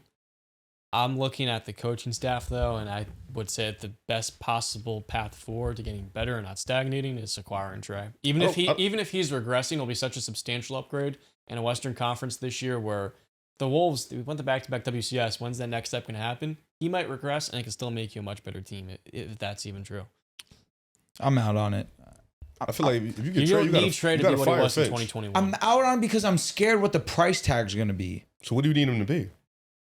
If you don't need him to be 2021, what do you need him? There is no middle ground with Trae. You need Trae Young if you're trading for him to be a star. Or what he is now. There is no middle ground. You need him to be a star. You're not trading for Trae Young for him not to be. What I'm saying is that his responsibility, especially as a scorer, is going to be alleviated. He's not going to have the same. Trae Young? I'm talking about Trae. I'm not talking about. I'm saying with Anthony Edwards being your franchise player. He's saying Trae Young does not have to be the leading scorer. He's not have to be the. He's going to be your playmaker. He's going to be taking some responsibility away from Ant, which could be a beneficiary of this team. Yeah. What I'm saying to you is that he doesn't need to be the one leading this team. he's going to be a complementary player, and offensively, he's going to be the playmaker. I don't think that's why he's inefficient, though. I don't think him being inefficient is because he's the number one guy. Bad shot diet? His shot diet. He's just not good. Like, he's not a good scorer. Like, he's not a good one-on-one scorer. Like, in isolation, he's regressed as a scorer. I agree with you. And if Ant's off the floor, he's back to that. I feel like it's going to be the same vibe. Trae Young at his worst is a substantial upgrade. That's what I'm getting at. Yes. And for Minnesota, they want, ideally, when you acquire a player of this caliber, you want him to be his very best. What I'm saying is that even if he's not his very best, it would still make them a much better basketball team. They also do have a premium, though, which, fine, you're talking about getting Gafford in this deal as well. I think that's dope. But having the premium of Randall, Gobert, and Naz Reid is size that not many teams have the luxury. Jaden, too. You're saying you get Gafford, fine. But Julius also provides the ability to stretch out. Mm-hmm. But Randall might not be there if Trae's there. No, but that's what I'm saying. Yeah, Randall's gone. That's exactly what I'm saying. I think if this move... You know what? I heard it. I think if this move doesn't... You don't feel any better before, don't do it. Like, this move doesn't tell me I'm closer to OKC or the Spurs. Do you guys all think that Trae Young is getting traded before the deadline? I don't think so. Not before the deadline. I expect to happen in the offseason. Yeah. And I also don't expect the Wolves to make this move, but I thought it was in. Because right now it's a 64% chance. Forget about Luka. Like, that trade obviously was nuts. We didn't expect half the moves to be made at the deadline that got made. Like, Brandon Ingram getting traded out of nowhere shocked the world. Yeah. Like, obviously, again, excluding the Luka Doncic trade, but moves were made last trade deadline. The owner came out, though, and the owner loves Trae, and the owner's son loves Trae. Which is why it gives me that little bit of hesitation. Trae gave a giant boost back to Atlanta that they were missing for years. That's why I don't think he'll get traded. I think they'll have the DC to move him in the offseason. I mean, listen, for and who's Atlanta, going to trade him for him with that player that's option? What I'm saying. You know what I'm saying? He's on a one-year deal. It's a risky deal. Because the thing is, exactly, he's declining. He's not accepting his player option. For Atlanta, what I'm trying to do is I'm trying to give Trae one last hurrah. So I'm not trading the 2026 Pelicans pick at all. No shit. That is the franchise future potentially that you could bring into this organization. And you feel comfortable about letting Trae walk if you want to let him walk. I think they should still make the AD trade. But the trade package that would work to get him would be Porzingis, Luke Kennard, and Risa Shea. I think Risa Shea is whack. I think that he's not good. I think you're disrespecting maybe 20-year-old who's got a lot of upside as a high-end rotation. High end 3-and-D. That's really it. Like 8 points. He's averaging 10 points a game. Okay. He's also 20. On what? Yes, he's young. The allure is that he's young and he could develop. So let him go develop in Dallas. That's fine. You know, keep that man far away from Cooper Flag. Give me a year of Trae, Dyson, Nikhil, AD, Jalen Johnson. Let's see what we could do in the East. Okay. That's how I'd approach it. Give me one. Awesome. Give me one. So Trae accepts his player option. But here's the thing. Give me one run. I love that idea. I love it. But then you let Trae walk for nothing? It's risky. I do love Anthony Davis. It depends. Perfect fit. By the way. Perfect. That's the best. It's flawless, but it's so fucking risky. There's so many injury issues. Everything's risky with Atlanta at this point. But I feel like if you are not giving up the 2026 Pelicans pick, you do anything. It's not risky. Like Luke Kennard buy, Porzingis buy. Risa Shea buy. KP's on expiring anyways. Like, okay, I'm good off those. Like, Dallas, if you think Risa Shea could fit alongside Cooper Flag in the long term and develop him, here you go. It's just, I say risky because, one, you're also playing with the emotions of Atlanta Hawks fans. You already paid Jalen Johnson, too, though, so you're kind of good. And you already paid Dyson. Because they would have Dyson, Alexander Walker, Onyeka off the bench. But then, listen, again, Hawks fans are going to start getting crazy. Like, all right, we got AD now, Trae Young, there's no excuse. We can actually go and do something. Like, at least make an ECF. We can go do something. I'm going to be honest, bro. If they get AD, if Trae is that guy and he goes back and says what Trae is and AD's healthy, God willing, they can make something. It's risky because AD at this point, you can't say trust if he's healthy. Like, it gives them a better chance to do anything than what they are right now. Like, it gives them an actual pathway. On paper, yes. And then if they do decide to bring Trae back, you use the 2026 first round pick from the Pelicans on a player. You add that player to the team. And a draft class this good. I mean, I think that Atlanta, they can go get AD if they wanted to. Shit, if you get Darren, you trade Trae in a heartbeat. With all due respect. I think that I don't know how their finances look, but I'd assume that they'd be able to keep Trae without getting next into year. The they have 161 million in their books, including Trae's player option. Because I think that's when Jalen's money kicks in and Dyson's money kicks in. Yes. Yeah. And then Onyeka has to get paid soon. Dyson's making 25 when he's hit 7 threes through 30-something games this year. Onyeka has to get paid soon, too. When I look at the history of midseason trades, they usually don't work out. You need time to gel. And the concern is that Trae has missed a lot of time over the last... He's dealt with some injuries. Last year is the Achilles tendonitis, and AD is known to have this extensive injury history. I don't think midseason you can make this trade, and realistically to me, see them in the conference finals. I would be a lot more likely to believe in them if it were an all-season move. So I'm very skeptical about the Hawks, and I think obviously they're stuck between a rock and a hard place right now. So you feel like Atlanta should hold on to Ricochet? I mean, you just drafted him a year ago, the first overall pick. For to AD, trade him now when he's 20, it's way too early. For AD. Oh, they should have took Stefan or Alex Sara wanted to take. I mean, they traded Lonzo. Alex Sara's You're always not right gonna. there. They just drove the car off the lot. You're not gonna trade him right now. No, I don't. Nah, For AD? John, I would hear you. I For would Anthony hear Davis, you. if you're keeping Trae Young, that's a different story. I would hear you. But would I be looking to trade Ricochet? I'd rather trade another. If center Ricochet than was that. improving, yes. I would hear like it was different because they traded, bro. The Lakers traded Lonzo and Bi for Anthony Davis. And Those Josh two Hart. were so much better prospects and better players than what Ricochet is showing. Like Ricochet is not giving you any hope or any confidence that he's going to be this player. He's not even showing you quality production role player vibes. Like he's been awful. Like right now, he's been legitimately bad. The upside is maybe he can be all right, and he can be in a rotation. Yeah, it's like the feeling for it's dying more and more as he plays. So like, if it's an AD, take him please, because like you never know if you're gonna get this value again. If you're trading for Anthony Davis and keeping Trae Young, you would have to trade him in this move. I'm not really thinking about Anthony Davis, the Hawks right now. That being said, especially if you're going to keep the pick swap that you just got from the Pelicans, someone of value would have to go. And yes, that would be Ricochet. But to me, I'm not really reading into this AD to the Hawks thing too much. How do you think that Ricochet is like valued across the league right now? It's not good, bro.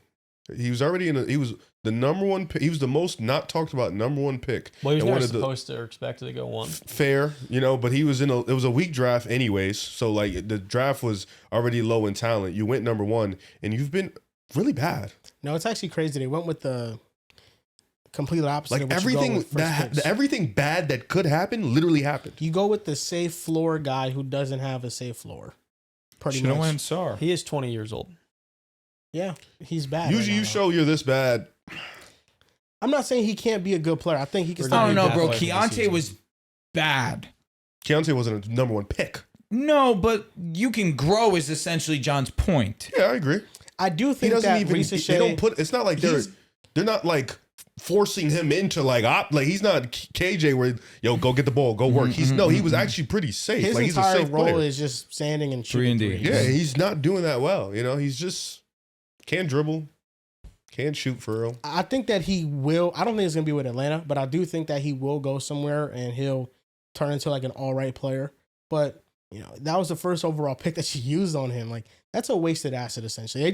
They took that pick and they burned it. I mean, if you get AD, it's not a wasted asset. No, it's perfect. Like, Anthony Bennett got traded and it got some value for the Cavs. Yeah. Moving on to the next topic of the show, the Los Angeles Clippers have recently been on a win streak. It felt like their season was over. Chris Paul left the team. Their PR was in the gutter. And then they started rattling in some wins in a row. Kawhi Leonard has awakened a brand new prime version of himself. He had 50 the other night. They have a chance to make it a 6-game win streak if they beat Utah tonight. And that'll be long done after this show is already uploaded. Riv, how do you feel about the Clippers and why do you feel like they've been able to maybe potentially get back in a playoff mix? If they keep winning at this rate, they will be in it again. Yeah, I just think it's been, of course, obviously, number one, Kawhi having 96 points in like 2 games. I think that's obviously. He's been godly this year. If you can get that type of Kawhi's been awesome. Definitely feels like he's still got another gear to get to. I also think the Clippers are just playing more their pace, more their speed. I think that's been super important. An older team, it's really hard to, kind of keep up with these young athletic teams. I think the Clippers are starting to find their groove. Granted, Zubac has been out. They have Brook Lopez who's kind of finding his rhythm also too. I think that's been really important. And obviously Harden's been getting it, even getting good rotational minutes from the backup Yannick. I don't want to say his last name pretty bad, but y'all know who I'm talking about. Penn State product. Yes. He's been really good. But this team is they're starting to find their gear. And Ty Lue said it. He said, listen, man, we just got to go like 32-20 in our next whatever it is, and then we can make the playoffs. They've won 4 straight, if I'm not mistaken. 5 straight. Could be 6 after Could be tonight. 6. They play Utah. Utah is no no weak opponent. You know, they definitely make games super tough. But the Clippers are just playing more their style. You know, you have your 2 stars heading the ship. Then you have guys like Batum and stuff like that being able to contribute. And they got Derrick Jones Jr. back. So that's going to be huge. I think the Clippers, they have to save their season. I think they can't let they have to make the playoffs. I mean, at least give or take the play-in. You cannot give OKC a top 5 pick. It's just not. It can't happen. You have to do whatever you can. And the Clippers are kind of sitting there with no picks, an old roster. You gotta have to make it as competitive as you can. They don't really have a window to kind of buy in or on trading Kawhi at a high price or trading James Harden. You kind of have to just see it through.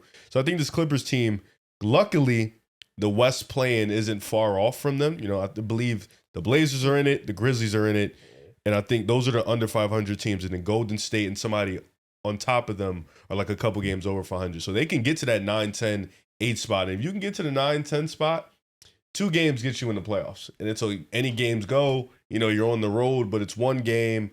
After that, anything happens. I felt like this Clipper team to me, I'm going to say 2 things, because on one side, James Harden's playing his best basketball in the regular season since 2020, 2021. And we're watching Kawhi Leonard look unstoppable. That Piston game especially, they didn't have an answer for him despite being the second best defense in the NBA this season. While those 2 are playing their very best basketball, I can't help but look at this Clippers team, which over the last year has lost a lot of players. You've gotten a few back from injury like Derrick Jones Jr. And I say to myself, in a league where having a high-end supporting cast is paramount, I think this Clippers supporting cast is going to hold back this team this year from ultimately being a team that can really win a playoff series. So I look at James Harden and Kawhi Leonard, and I feel like their performance this year, it's been almost untimely because I don't believe in or trust in the rest of the supporting cast. I know Brook Lopez, after Christmas, had one of the best shooting performances of his career, hits 9 threes in Portland. And there are some players like Derrick Jones Jr. who come back and add an extra gear defensively, which they haven't had for the majority of the season. But this is just the same exact Clipper team I thought we saw in 2022. Where they're a 41 team, they're going to end up being a 41 win team to me, but I can't help but think to myself, this whole season, their main goal is just salvaging and ultimately not giving up a top 10 pick to the Thunder. So I think it's a little bit disappointing in the sense that you have Kawhi and James Harden playing their best basketball, but I have very little confidence in the rest of this core. This is been hooping too. It's the first time in a while where we've seen the Clippers offense be drastically better than its defense. It shows the lack of supporting cast that they have because a big part of their identity for years has been how strong their defense has been. But this year, obviously with that not being at the forefront and with Kawhi Leonard and James Harden playing at such a high level, really Kawhi Leonard, when he's played, he's been otherworldly. It's career highs and everything. Like he's just been that effective, that efficient when he has been on the court. That it makes you believe that was so long as he is healthy, you go as far as Kawhi Leonard takes you. Newsflash, same thing every single year.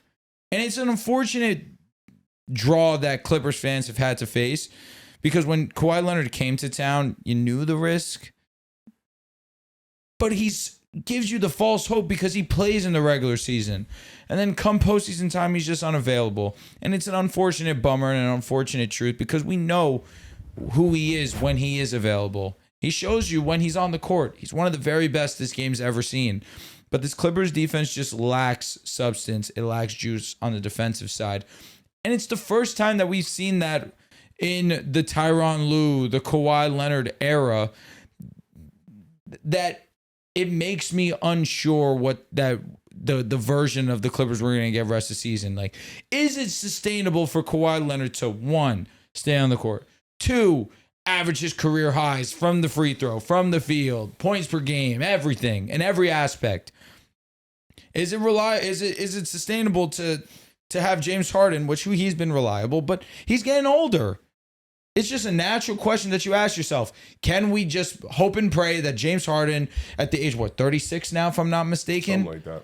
Going to continue to just be this reliable point guard year in, year out. I mean, if there's one constant I guess we should trust is that James Harden's going to be available for him. But the fact that their offense is near top 10 and their defense is bottom of the league, that's what's concerning to me. Because the one saving grace for the Clippers in the entire Kawhi tenure has been their depth. And I think for the first time in that tenure, it's finally caught up to them. I just think that they're an older team and they didn't have a lot of athletes, especially coming into the season where you're relying on Bradley Beal and you're still thinking that Chris Paul has something left in the tank. That stinks. For Chris Paul's a legend to that organization. Without a doubt. When they announced his retirement tour, definitely got an uptick in minutes. Definitely try to play him more in games. And he's just not a good player anymore. Like, he's very old. He doesn't impact the game positively. And maybe that was an influence in the locker room with maybe how he would talk to certain players and that rubbed them the wrong way because they're clearly playing more energized now. I think that Zubac getting hurt allowed them to play with more spacing. So now Harden and Kawhi have more space to operate. And then those young players really ascending. You mentioned the backup center, but also Kobe Sanders, who's a 6'8" guard. He plays defense. He dodges for loose balls. He hits 3-point shots. They were able to add 2 young players into the rotation that brought that much needed energy that these like 10-year vets just don't want to do anymore. John Collins isn't going to play his heart out every single night, but these players that are looking to get into the rotation and leave their mark, they're going to. And that's why we saw the career night from the backup center. I know his name. It's just really hard to pronounce. Bro. That's why. But I just feel like saying the backup center is just a little bit we know who you are, bro. Just know Yannick that. Conan Niederhauser. Yes. It's there we go. Very long. Yannick Conan Niederhauser. We went to school with somebody named Yannick. Yeah, Yannick Conan Niederhauser. Yannick was awesome. He's in jail. No. Yeah. No. Yeah. Well, this conversation took a turn for the worse. Back to the Clippers. My main gripe, because this is why I said before, there's this sense that the tale of two halves is That that made me sad, man. Kawhi should not have to play every single night because he's played 60 games one time since 2019. And when you look at the teams all season, they add in a lot of different pieces. And my biggest gripe is the fact you don't have, after Harden and Kawhi, that reliable go-to scorer. And you had that in Norman Powell. And when I look at this Clippers organization, I can't help but think to myself that they look back at that trade and say they could wish they could have that back. Trading Norman Powell for John Collins and then believing you're going to have a healthy Bradley Beal. And they never got that and he's out for the season. Yeah. Because that fundamentally changed the entire outlook of this team where you need Kawhi to play every single night, given his age, given his injury history. I don't believe that's a formula for the Clippers to, and as we saw in the first half of the season, even with Kawhi playing well, they got off such a slow start. I don't believe that's a formula to keeping Kawhi on the court. Listen, I think they're cooked. I don't think they're going to win no playoff series. That shouldn't even be the expectation. The expectation should just be getting out the gutter to have some sense of pride.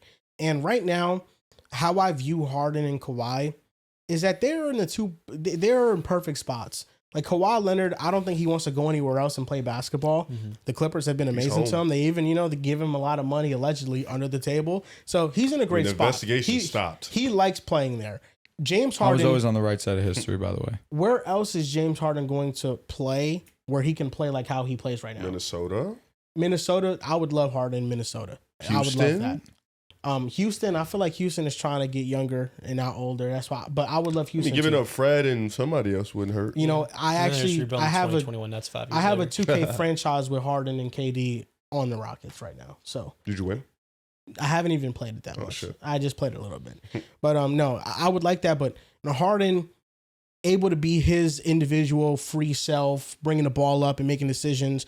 There's not a lot of places where he's going to get that. So, they're just going to ride this era out and then with their cap space, take swings on players with upside, like a Benedict Mathurin, like a Quentin Grimes or something and they'll bring in talent that way, but try to do it through the draft. Be quiet, man. What? Be quiet. Oh, you've noticed this. He's mid now? No, he's fine. He's just fine. Don't worry about Quentin Grimes. You notice how he's being so nice, right? He's super nice. But I think that they have to ride it out because you can't just lose on purpose when there's no benefit for your organization. They don't have your first round pick. They're ass. They ain't even losing on purpose. Like, they're just not good. I mean, Kawhi, he loves it. It's home. So I feel like you can still get some value back for Harden, though. A little something. You can. Because I think there's teams that are point guard needed. I talked about Houston. Houston would be more, maybe they could do it in the offseason. I know they can't do it during the regular season. Zubac is like the most valuable on the team right now. Zubac is another guy who. And when is he coming back? Like 2-3 more weeks. What would you do? Would you do Zubac for Benedict Mathurin? For Indiana? I don't know if he fits their pace. But also, how many more bigs do the Clippers have that they could just get rid of Zubac? Well, it's Brook and Yannick. Yeah, Brook's 37 That's what I'm saying. Yannick could be the starter. They don't have anybody. It's just trying to get something back because they have nothing for the I don't future. like Zubac in Indiana's pace. I don't think he'll fit their pace. You have to get a lot of younger. Did you think that Pascal would fit their pace? Yes. I think he could. I mean, he's really great in Clippers? transition. No, No. Indiana. Pacers. Yeah, I was gonna say there's no shot the Pacers are trading Pascal Siakam. No, that's not what I'm saying. You know, I think who should go call for Zubac? Memphis. They have Edie. So Edie's really good when he plays. doesn't play a lot. Yeah, neither does Ja. Okay. That's why they have 3 backup point guards. Why And would two you of them bring in have not played this Zubac year. though? That's a good point. Yeah. Huh? Why would you bring in Zubac? They have Edie though. Edie's the center, the star center. You wouldn't want to upgrade? I think they're fine with Edie. Okay. I think he's good. I think Zubac is better. Is Zubac not better? Yeah, he's better Okay. by a lot. Last Right year is for the by a moment. significant margin, but this year Zubac does not play at that same exact level. No, last year he was amazing, but this year he definitely. Last slugged year off. wasn't remotely close at all. Zubac's like a top 10 center last year, but Is that crazy for just one to upgrade? I'm confused. well, if I'm the Grizzlies, I'm just looking to tear it down, not adding. But it's neither here nor there Why would you, if you tear it down, why would you tear it down? because they're going absolutely nowhere. If that's why. Wait, what are you tearing down though? There's nothing to tear down. I mean, they have Jaren Jackson Jr. and they have a lot of young talent on that team. Yeah, And so what I'm John saying, that's what I'm saying. So what are you tearing down? I'm with Riv here. What No, are they like tearing down? legitimately, like what are you I talking think I what would you be meant to looking say to is rebuild. adding young talent. you No, know? I'd be looking to completely bottom out and trade a lot. I think they should be sellers. Like trade Ja, trade Jaren. Yes, eventually in the next year and a half for sure, because they're going That's literally really it, though. nowhere in this. They ain't West. really tearing shit Well, down. Ja bought They have a lot himself of like a decent year. He young just had a talent. great game. It doesn't change my outlook on the Grizzlies whatsoever. That was rude. You He know? bought That was himself rude. some time. He just had a great game. No, dude, he's not getting One traded this game year. does no, not he's not. Yeah. change the outlook Especially for the after that Grizzlies. great game They have a he lot of had. No, decent he wasn't getting talent. traded before that. So The chances were higher. For who? The chances lowered after that great game that he gets traded. No, he was playing like shit, and Zach came out and said it's quiet. He's not getting moved. Well, of course, he's not going to say, "Hey, my star player is available." Well, he could just say nothing. Well, then GMs have it's done not. that. You know, it's better for him to go out and say something though. If Shows I'm a GM, leadership. I probably just wouldn't say anything. Just That's River Brown. It's not Zach Kleiman. it's a good point. It's a good point. Yeah, I'm with Drew though. I don't like. What are they tearing? I don't see anything tearing trading down. Jaren, and you have a lot of like very solid young players like Spencer. I think Cedric Howard you keep, you just drafted them, but there's a handful of guys that you couldn't move. Scottie Pippen and Ty Jerome been hurt this year, but I think a lot of these pieces would be desirable to contending caliber teams looking to upgrade. And so for that, like even like Scottie Pippen Jr. and the Wolves, in my mind, I think a lot of these players should be on the market. Get him If you're back to Memphis, if you're in Memphis, yeah, we guys let him go. But you guys also the team that scout him. So Lakers have always had a good eye for talent in the second round, Yeah, I don't- drafting around. Yeah, not the first though. They've burned their last 2 first-round picks. Jalen Who? Wells. No, the Lakers. Yo, Oh. respect. Dalton almost got us Luka, but we kept him. Dalton Connect. Who's the and, second one? I do. No, No, Jalen Jared's Hurts. the Jalen second. Hood-Schifino. Yeah, the Oh, Hood they Schifino fucking pick. botched The that Hood one. Schifino Jalen pick was Schifino was tough. supposed to be good. He was Yeah. supposed to be good. It happens. Yeah. Yeah, He if was you're supposed to You be guys good. could have had how many I wouldn't Hawkins? trade Scottie I Pippen know. Jr. If you're Or Memphis, I Cam wouldn't be Whitmore. waiting out. Yeah. Prayers for Looking to Cam. actively trade a guy like Jaren. Well, his value's pretty Jaron, high. it's hard to trade Jaron. Well, You think he come to I think LA? it's hard if they just stay put right now. You So. don't. You I don't. think the Grizzlies are fine. They have You think Yeah, Rui- I don't. a first-round I pick don't really. from the Suns. I don't see it, John. I'll be Might not honest. be that high though. You think Rui Hachimura gets us Dude, he gets paid $40 million. who? Jaron. And Reeves. Now we're giving him too much. You guys should not be trading all No, stars. Jaron can't play the 5, dude. Although he's been We do rebounding need better to get rid lately. of him, sadly. Should extend them before you're gonna do anything. Extend No. It's unexpired. No. Extend who? No. Reeves. Oh, No, dude, he's you going to said cost Reeves. too much. Jesus Christ. Well, LeBron's contract expiring, I know. so that's gonna LeBron's be not the going to come salary. back next year. So that's going to be the salary. Okay. Rizzy going to get a big Shouldn't. portion of that. Go to the Knicks. Who? LeBron? LeBron. The Lakers. I'm here. The Lakers do need. Let me also go off into Reeves. the sunset. I'm generally shocked that you think they should not be very focused on bringing back Reeves. No. How? I don't need a I've seen the backcourt fan that has base doesn't zero. want to pay Reeves has zero $40 million. defense. Okay, then you're going to be complaining of enough ball handling, passing. We have Luka Doncic. We have That has enough not been ball enough. handling. We just saw last night. It hasn't been enough with LeBron, Reeves, and Because Luka. LeBron's not a match made fit in this stage of his career as an Okay, all-ball player. regardless He should have of the ball in his hands. regardless, that's not even true. LeBron played off ball last year down the stretch when we barely And lost right now he's not basketball shooting games. well, and the team quite exactly. clearly is LeBron's just struggling with in a it. slump right now. With the not only Luka's decisions, but I think the general cast, you don't have enough ball handling and you don't have enough creation. With that, with Luka alone, he's going to give you a high floor We have offensively. three of but the Luka most- needed Kyrie for that team to maximize. but itself. Kyrie at And then least you're- wasn't a They cone. they needed the defense more than I mean, the anything. difference between these two Reeves guards is is not a going to be cone. substantial. In the grand scheme of things, it's the supporting cast you put around them, not the shooting guard and the point guard's The defense. thing is, That's what's gonna we're matter. LA. we will have the market for players to want to come play for us.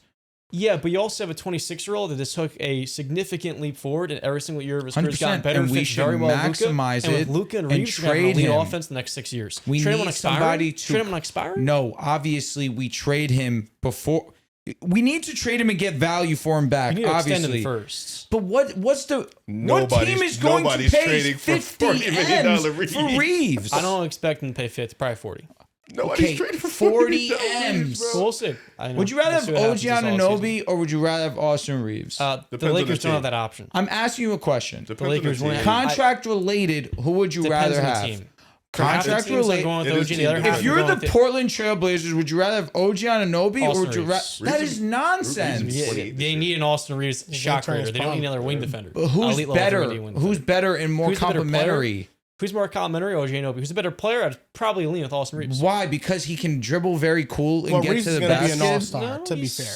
Austin Reeves is what the one of the premier I love Reeves with my heart and my soul. Really not. If it's not getting a bucket, no, John. He's averaging 27, 6, and 5. He's getting $40 million. He's gonna get paid. That's the minimum. He's gonna get paid and deservedly so.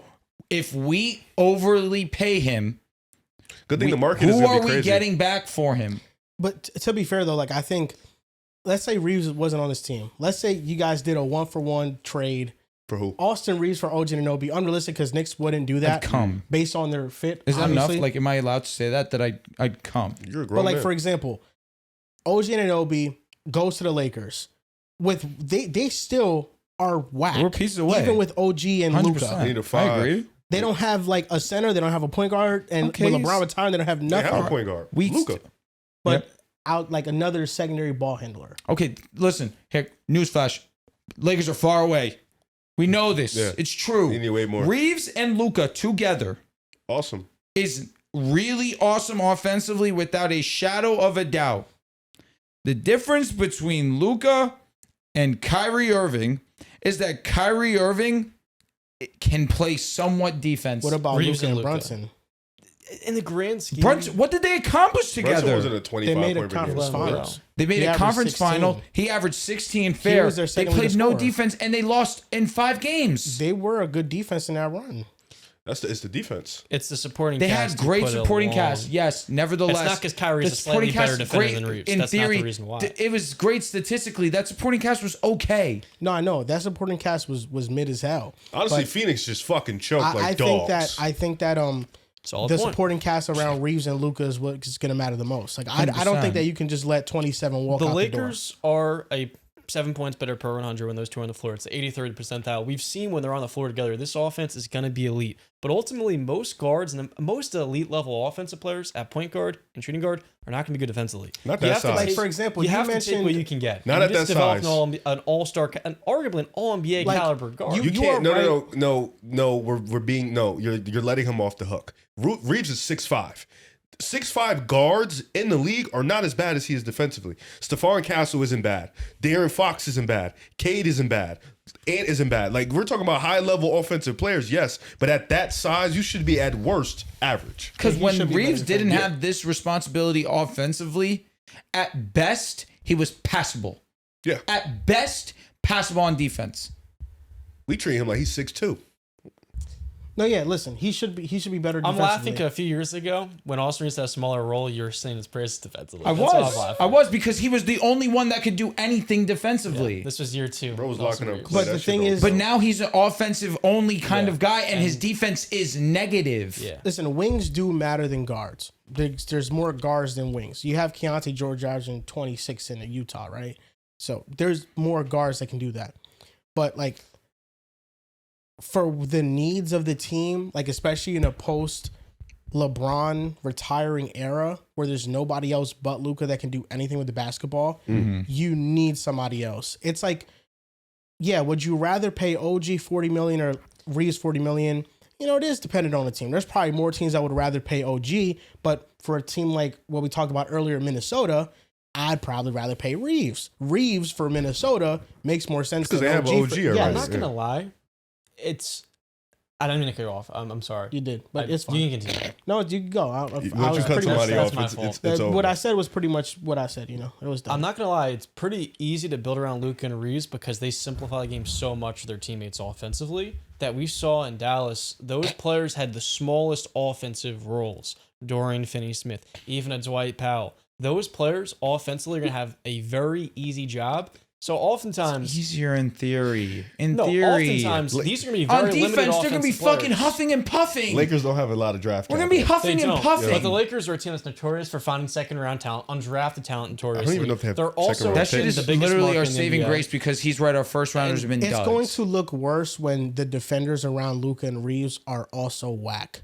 Like Rui is whack. Well, Ayton Smart's is not whack. LeBron On is defense, whack. on Like on defense, defense, yes. they're and, On defense, they're whack. Smart and LaRavia, you think that they should be role players at most. They shouldn't be starting. Well, But yes, Rui's never Smart's been not a good defender. No, he's not, and that's why he is a bad fit with them because was it good. makes the He was- weakness. He was good when more. AD was yeah, on the team. he was good in his prior years, bro. I'm getting angry, man. I because- miss AD. Because like I miss him. I think He was we passable even with look AD. at that Mavericks team with Kyrie and Luka. We know who the problem is, man. I don't know why we trying to jump around hoops with this I don't shit. wanna But be I ain't a gonna- hater. I ain't gonna say nothing, but we know who the problem I'm not is. gonna be a hater, Who's the man. problem? I'm gonna just sit here because we talking about Rui. Like now, all of a sudden, Rui's defense is this big hoopla.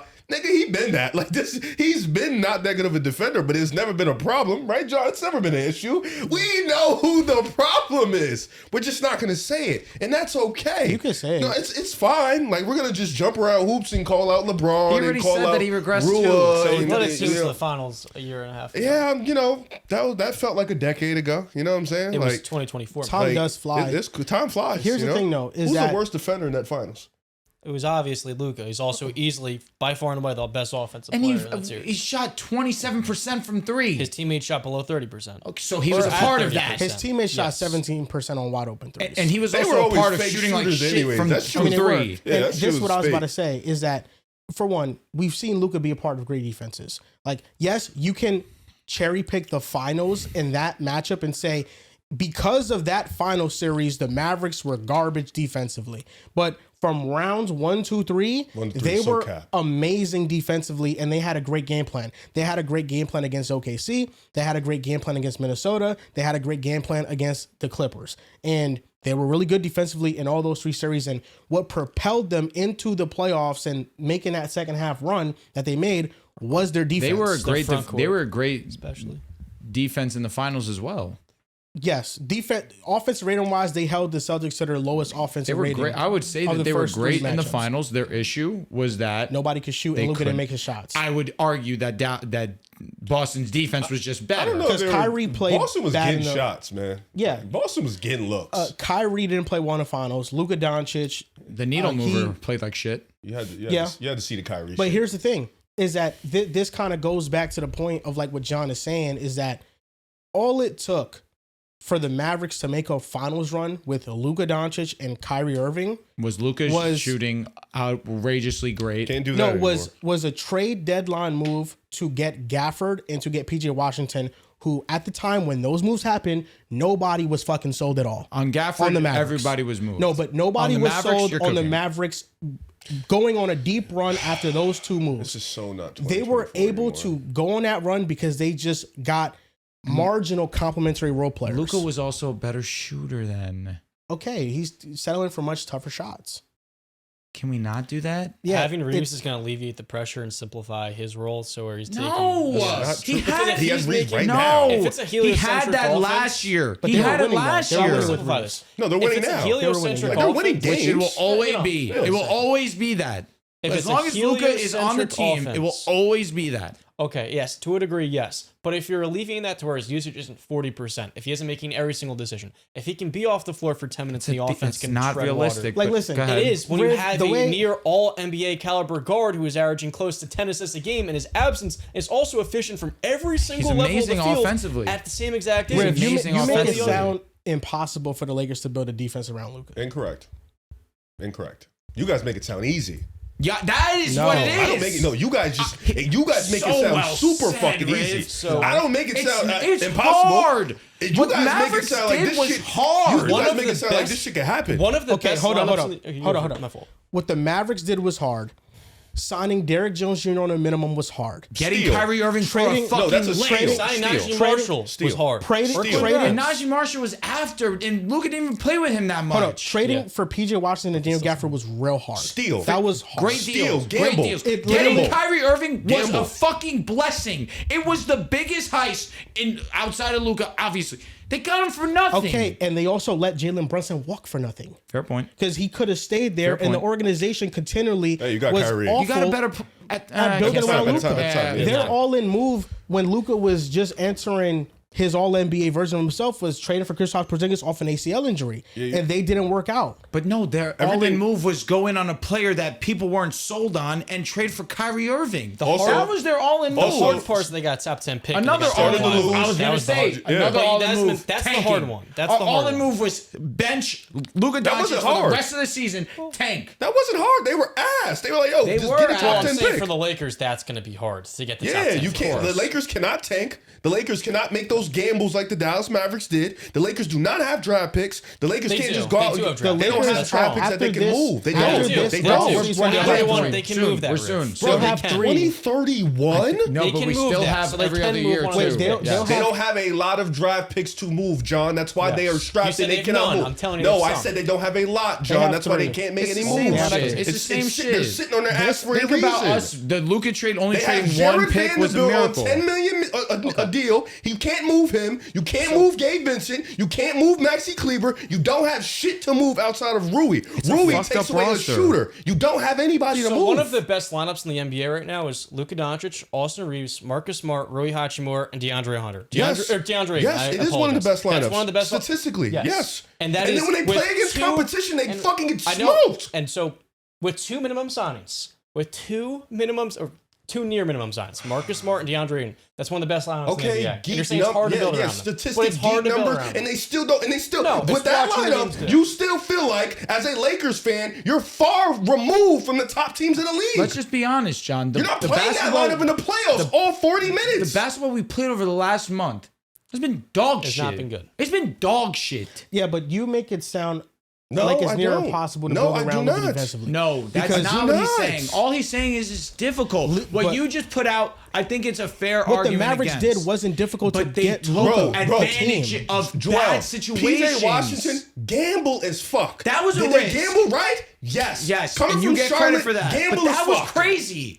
At that time, the reason why we didn't look at it as a big move. No, it was crazy for us to look at that move in the moment and be like, yo, that's the fucking move that's going to go over there and put them over the top. Nobody saw it coming. PJ Washington was ass. Gafford was the one that collectively we all said, yo, he needs a center. But here's why I think that Luka and Reeves, they don't need that much complementary role players around them to be very successful. I just think that right now, the ones that are around them don't fit. Agreed. And the Lakers this offseason will have 3 tradable first-round picks. You know, I have been low on what the Lakers can do. There's no doubt about that. But LeBron is off the books. Rui is off the books. Gabe Vincent is off the books. Maxi Kleber is off the books. They're going to have a lot of cap space. It's not going to be a lot of free agents this year. Maybe not, but like for what they probably individually need, can they get a better center? Can they get an upgrade maybe at small forward? You know, what are the centers available to us? Unfortunately, the good ones like Walker Kessler are going to be getting paid a lot of money. And he's going to be a restricted free agent. He's coming off a season-ending injury. But I'm still the torn labor. I'm still signing. And this is why I'm confused, because you guys are making it seem like it's super easy when in reality, like what we're talking about right now, it's extremely difficult. It's going to be hard. I never once said it's super easy. No, I'm not saying directly you're saying it, but the way it's coming off, you're making it seem like it's just going to happen like that. Is because I do think that if you have Luka Doncic, you should be able to build around him. Agreed. The issue is that he got traded into a situation that was already a gloomy situation for the future. It was not built around Luka, the situation he entered. You cannot say that. The Lakers had nothing going for them. No, he's saying you can't say that. Why can I say that? You can't say that because in the offseason, both of you two thought these were A+ moves. They made great moves for what they could do. And we cannot keep forgetting, because we keep letting this nigga off the hook. He is also the problem. This is this energy that he's putting out this year, dog shit. He's also a part of the problem. We keep letting him off the hook. Team rebuild. These players aren't that good. Also, Luka's energy this year has been shit. Luka has also slightly regressed. Is that not a fact? Yes, I do think that he's not the same player he was 2 years ago. It's not just but the roster. I think you're wrong in the sense that in their offseason, the moves they could make, DeAndre Ayton has been a good move for them this year. He's been all right. Marcus Smart is a part of their best lineup. Was available. I mean, yeah, given what was available, LaRavia, Marcus Smart, and Ayton were great moves. Which is why I've always been on your side on this. Because they're going to have the same availability where it's not going to be a lot of free agents this coming offseason, which is going to make it, once again, difficult. We did let DFS, who has played minimal amount this season, he's been hurt. walk away. That's what I'm saying. But we let him walk for nothing. Yes. But overall, is what I'm saying is that he's a perfect player we need around Luka. The Lakers had no cap space, and they were able to bring in 3 rotational players this offseason. And we're complaining about them now. That was objectively great for them. Like average to slightly above. Like, listen, this is going to be a top 5 regular season team in the playoffs. They're not going to have enough to win probably a first round series, but ultimately, this situation, it was bad. Even with AD, when you saw the Lakers' future and their assets for the future, you're like, yeah, how the hell, once LeBron retires, are they going to be able to build around 100%. AD in a competent roster? 100%. So now Luka has got dropped into the situation that is already years removed from being where they need to be to actively put a roster around a superstar player. You just thought Luka would be more efficient and effective. Listen, I'm all for criticizing Luka on things that I think he should be better about. He's still averaging, of course, a 30-point triple-double on numbers are incredible. 61% true shooting. The numbers are incredible. I think that Reeves, he has blossomed into an all-star and became a legitimate all-star. I agree. It's like those two guys, they're doing what they're doing. You know, you can knock them, but ultimately, it's the roster around them. It doesn't feel empty. It's the roster around them that needs to get better. Empty if we're not winning. The whole Laker fan base has literally been bitching for a month about it. Basketball was miserable. You don't look good right now. December was one of the worst I've felt as a Laker fan going back all the way to 2022.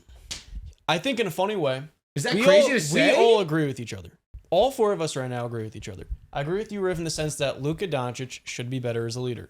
I also believe, too, that there have been moments where in the second half of games that when you see Reeves now on the court, there is a certain amount of fatigue he's going to have without that support. But the crux of what I want to say is that the Lakers have a very strong offensive foundation with these 2 players. There was once a point in time in 2023 where the Mavericks were in a similar situation. They won 38 games. They got the top 10 pick. Lakers aren't going to have that luxury most likely. However, that Maverick team was lacking talent. Their best supporting complements were Reggie Bullock, like Dwight Powell, and Dorian Finney-Smith. It was really bad. And they bad. traded DFS to get Kyrie.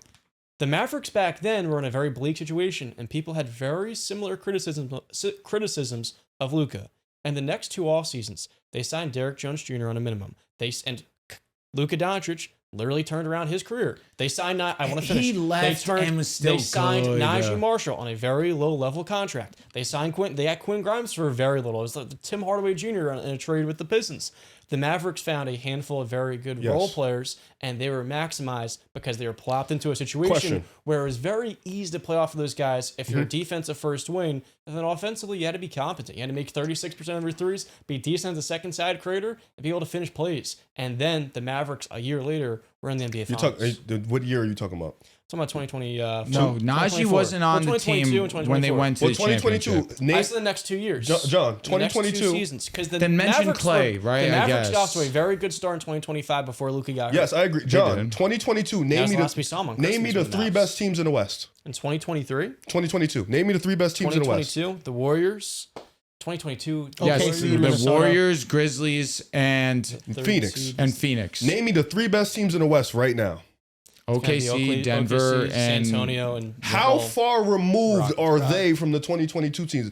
Is my point of what I'm saying is not only has the top of the West got better. 2022 that was pretty good. It was good. Warriors got to a 14-1 right now, but right now his point is fact. So much better. OKC is better so than that much Warriors. better right now at the top. Yeah, and that's what I'm saying. Like 2022 was a little bit different.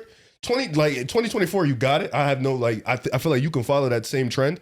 But right now, like you mentioned it. Not going to have that top 10 pick. It's going to be, we just talked about free agency. It's going to be probably naked this year. And then on top of that, respectfully, with Luka and Austin Reeves, I feel like it's gonna. Luka's defense has gotten worse and worse. Like it's bad, but it's like bad along with the bad energy. And it sucks that it's coming across like I'm shitting on Reeves. I've loved Reeves from the Reeves very is a good beginning. player. He's a good player. It's in due part to Luka's deficiency on the defensive side that it forces me to feel this way, because Reeves is in a vacuum an amazing offensive Both player. of them are. And I don't, genuinely an amazing offensive player with very few flaws on offense. Defensively, when your counterpart is as bad defensively as Luka is, that's why I feel very pessimistic about the two being built together. I get what you're saying, and I'm also going to agree with I never said at any point, because I think we all understand the fact they're not going to be better than the Thunder, and they're not going to be better than the Spurs. No one's going to make that argument. However, we are arguing, what Joel and I are arguing, the best thing for the Lakers moving forward is to keep Reeves and Luka. Not that they're going to be better than the Spurs, not that they're going to be better than the Thunder. So that's where I come at this, and I say to myself, you're right in a sense, but most backcourts defensively are not going to be great when it's two high-level offensive creators. So it's a balancing act. And what I'm kind of highlighting is not the fact that it's going to be a trend now in 2027 the Lakers make the finals. No. What I'm saying is that really the Lakers can turn around that supporting cast and be their best version of themselves with Luka and Austin Reeves. I think this is what it comes down to, is the fact that being the GM for the Lakers super hard is one of the jobs that I would want the least right now. When you look at the top teams in the West, the Spurs are in a better situation with their assets, with their contracts, and their young players that they have on the roster. They had years and years of losing. They they got this. They earned this. So being dog shit. So are the Rockets. So another one. So is OKC. Another one. And they had the luxury of being dog shit. That's pretty much Denver. They just have had their championship foundation for a couple years now. Awesome. And that's why they've been able to stay afloat and also make some moves by, trading MPJ for Cam Johnson and stuff. They're lit. But the Lakers are not in a great situation to build around a star.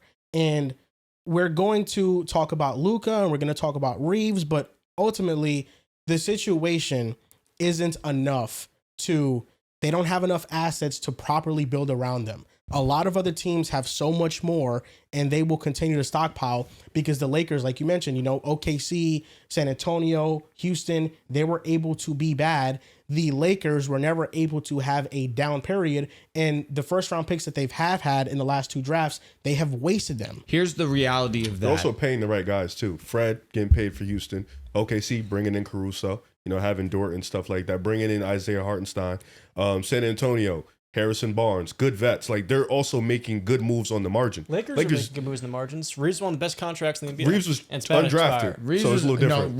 They gave him a 4-year, $56 million. No, he was on the team. Reeves coming to the Lakers in the first place and being as good as he is. The reality of the Lakers situation is that, moving forward, they have to swing perfectly on every single move they make, or else they're not going to be able to build another truth about the Lakers and why they're stuck now. Their time to lose had passed. It was 2016, 17, 18, 19, every season up until LeBron goes to the Lakers. LeBron saves their franchise.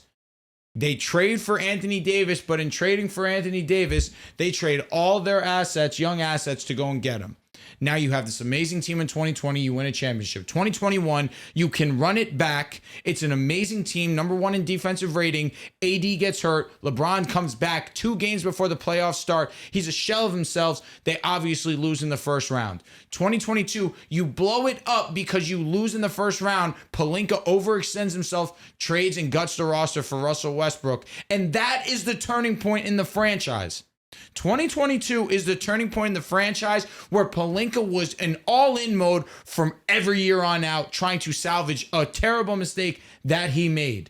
And in 23, it kind of worked because we went to the WCF, but it didn't because obviously we didn't win a championship. And then in 24, we get 24, we lose in the first round to the Nuggets. Yeah. We're just not able to overcome injury as well. They just passed playoffs. And then thank you. And then this past year we get Luka Doncic, and we think that that's the saving grace, but we already had our years of losing. The thing is that getting Luka was the only glimmer of hope the Lakers had at being competitive for the future. And that is only a move that the Lakers could make. Let's just be honest, because we talked about it for so long. What does this team look like with Anthony Davis as the main guy? What does it look like? How are the Lakers going to overcome that? Well, now they got blessed. Like, imagine if they had AD now, they'd be trending towards the top 10 pick in the draft. Like the Lakers, with how injured AD has been, like this year. Yeah, they trade him at the perfect time. Yeah, they would be trending towards a top 10 pick. Like getting Luka is like the difference in them being one of the worst 10 teams in basketball and being a fraudulent but a good regular season team. But I also want to give Pelinka his credit too, because the players he had around LeBron, around Anthony Davis, you saw how much they thrived around them, as opposed to now with Luka. We as Laker fan, as the Laker community should understand, this is going to take a couple of years to figure out, because again, we had minimal assets, but Pelinka did a decent job of putting role players to thrive around Anthony Davis. Rui Hachimura, case in point, who was awesome next to Anthony Davis. Now next to Luka and Reeves, we look at him as the odd man out because his defense is terrible. But with AD, it was passable because, of course, Anthony Davis is a generational defender, which is why I still give leeway to Pelinka. He showed what he can do. He made a bad mistake with Westbrook, but let's be real. LeBron wanted that. LeBron was the one that went to Pelinka and said, get me Westbrook. And from that point on, he stopped listening to LeBron. Yeah. He stopped listening to LeBron entirely. It's going to take some time. I do think it can get done. I believe in Pelinka, but it's not going to be this year. Like you mentioned, after this year, no Rui, no LeBron. These are strong contracts. They're going to be off the books. I think we need to give Pelinka the leeway. I don't think it's a terrible job to have, other than it's just an insane amount of pressure. You have Luka Doncic. In theory, it should be relatively simple. But Pelinka has shown that he can build around his star player, even if there may be weaknesses like potentially injury. All right, that was a good conversation about what the Lakers can do moving forward in the future. Dick riding. Now we're, of course. Now we're going to get into NFL Week 18 predictions, the final week of the regular season in which we all agreed upon we're ending it here. Whoa, what? Who said that? We're not prolonging it to the playoffs. Did we? Should prolong. No one agreed. Playoffs. No one. We all agreed he lied. Oh, okay. Yeah, I definitely don't remember that agreement. He blatantly We can talk lied. about it. 'Cause I'm down one. We're going to go into the playoffs. So there are a lot of games here, 16, but there are only some that matter more than others, but we still will give you our predictions for all of them. So first game up, I'll be honest. Panthers at What's Buccaneers. the score? You're not giving out the score? Oh, the score? Yeah. You're down 3 on me. I'm down 3? Yeah. Okay, let's do it. But if you actually look on the app, I have 153 points and Rivio has 141 because he had some weeks where he just forgot. No, I didn't forget. We had a different app. You tried it just now. We had a different section. Are you nervous? No, I'm not. You sound nervous. No, I'm not. I'm gonna be honest with you. The shit you pulled last week disgusted me. What did? My deception? That shit is gross. It's the game. He's not a man. The game is the game. He pulled some not man shit. Because in reality, if he just kept his word, it'd be tied. Still don't know how I'm down 3. We're going to get to the funny business That's of that. what I'm wondering, it's very too. weird. How are you 3? Because we tied up on this. We had the That's same week. what I was So I saying. shouldn't be down 3. I should be whatever I was down prior. You were down 3 coming into the week. But I finished up 1 on you in the week. No, we were tied. You sure? Yes. I'll look at it right now. Double check that. I went 10-6 and you went 10-6. Okay. Yeah, so it's the same. A lot of deception. I think being a man, Riv, is actually picking the Browns and not going safe with the Steelers. No, I think, you know what I'm saying? I picked the Browns on that, but I just fucked up. Being a man is telling the world what you're going to do and then doing it on the app. I did tell him. I said this might change. Yeah, I bet. You were such a huge advocate at the beginning of the season. The show's the show. Yeah, and then the rules didn't favor me, so we moved on to what the app is, and then that's what I play by. Well, I guess just we're play going by into the rules. playoffs. It's That's no what we're going to get a different. majority of the Apparently, rule. we're going to the playoffs. That's, I don't know. It's no different than players flopping now. The rules are different, so they flop. They foul bait. That's what I was doing. So you're a foul baiter. Yes, I am. You're a grifter? I'm a grifter. Elite grifting. First game up, He's a Knicks fan.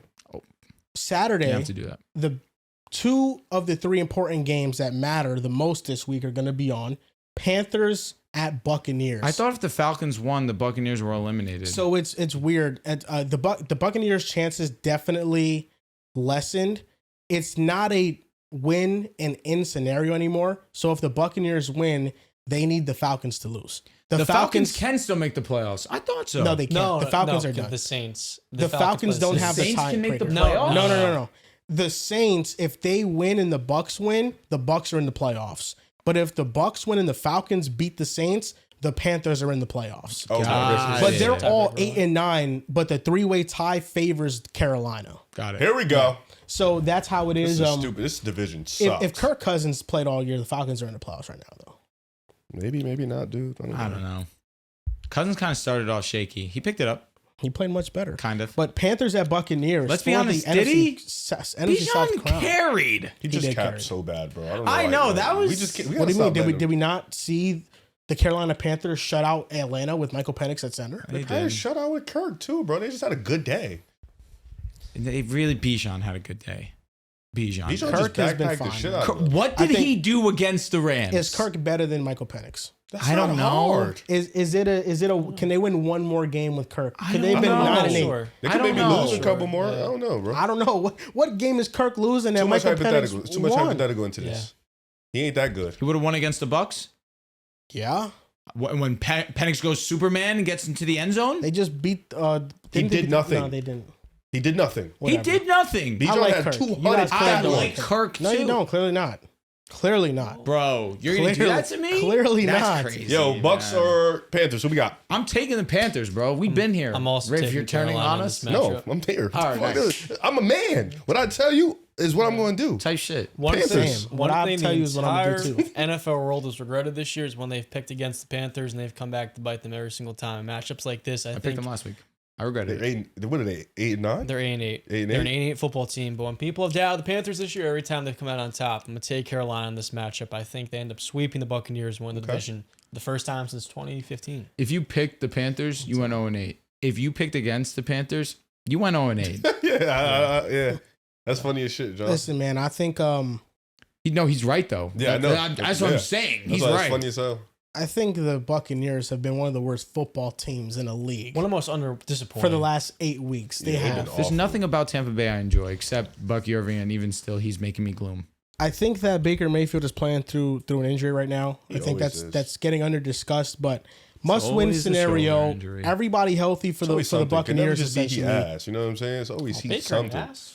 Last 8 weeks, yeah. Nah, even he's hurt. played ass. He's He played hasn't been ass. himself. He's been bad. Last year we like, saw him throw 40 touchdowns. He Liam always Cohen. plays through injury. Go ahead, say the year before. Oh, come on. No, Dave say the year Canales. before. What do you Exactly, mean? Dave Canales. But like he's That's had how a new I was offensive going. coordinator every year Keep of his going. career. Jalen Hurts doesn't get that excuse, you know?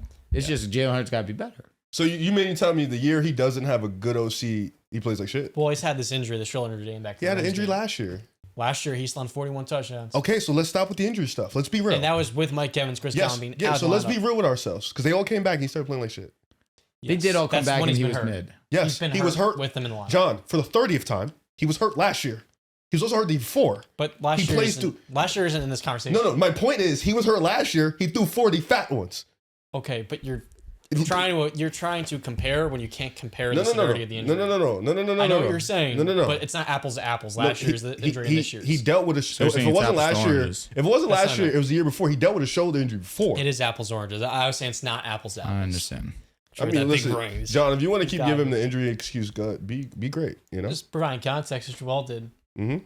Being an analyst, trying to be. He's been injured Trying damn to near Listen, every year man, in Tampa. I think that it's hard for me to take Tampa Bay because they just lost to Miami with Quinn Ewers at He quarterback. fucking dogged too. So He lit him up.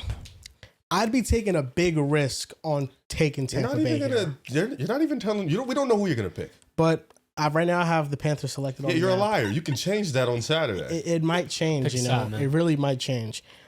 Next game up, What's the point of pick 'em if we're not gonna tell the truth up here? I Yeah, tell the can truth you have 80% some of the dignity? time. That was a fact. Like let's at least That was a 80%. firm fact. let's at least do it. Last week, go out with your balls. Pick who you pick. At least week 18. Let's do it.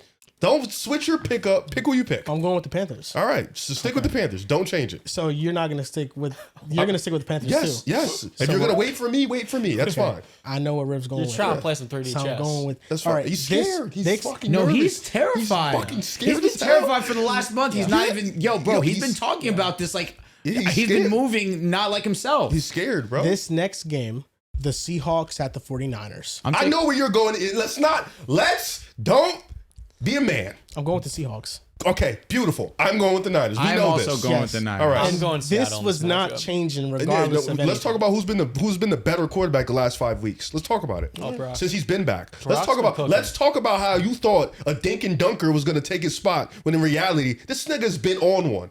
Let's talk about it. Let's talk about it. Yeah, he said I don't give a fuck. Honestly, I don't give a The fuck. Titans, the Colts, the Bears. I mean, every defense played? that he's played has been The good. He's played? thrown Bears? multiple picks against. Who played? The Bears objectively. Whoa, defense last is week whack. he It threw one was pick. one of the best performances of the season. He threw one pick. He tied the single For game who? record For the Bears. Joe Montana. The pick 6. Who? Brock? Yes. I'm not talking about the No, you Bears. said multiple he's- picks. No, Against good defenses. yeah. I don't. What the fuck? The only one that Sam- he threw Sam multiple Darnold's been was shit for a Seattle month. and No, Sam Darnold has Carolina. been one of the worst Yeah. quarterbacks in the league over the last 8 weeks. Yeah. Ass. Also, I think Seattle in the first game too. And then you know who beat Seattle? I Game winning know. drive. I know. Oh man. Brock is And then 7-1 who this threw year, multiple too. picks against the Jaguars, but then he got an excuse, and then Jaguars aren't really that good. And then you thought Mac Jones would take his job, and then he came back and Mac started Jones cooking. won a lot of games with them. He won 3 games. He was really good. What are you talking about? So Mac, you suck. Mac Jones was really good. He got himself a Really starting good job against- next season. He looked really good against the Rams when their secondary was at their worst. If he looked really good, what What do the you fuck mean? Brock look like? God? the Rams what have he's been been worse looking like. defensively now. They Than they were never back been then. amazing Brock on has been defense awesome this these year. last few weeks. Yeah, there's no he deserves question. a lot He's of been- credit. But yeah. you think he's going to beat Seattle? Okay, that's good. No, I'm he's with done him. it before. Oof. All right. Mind you, Brock, the Niners have been injured.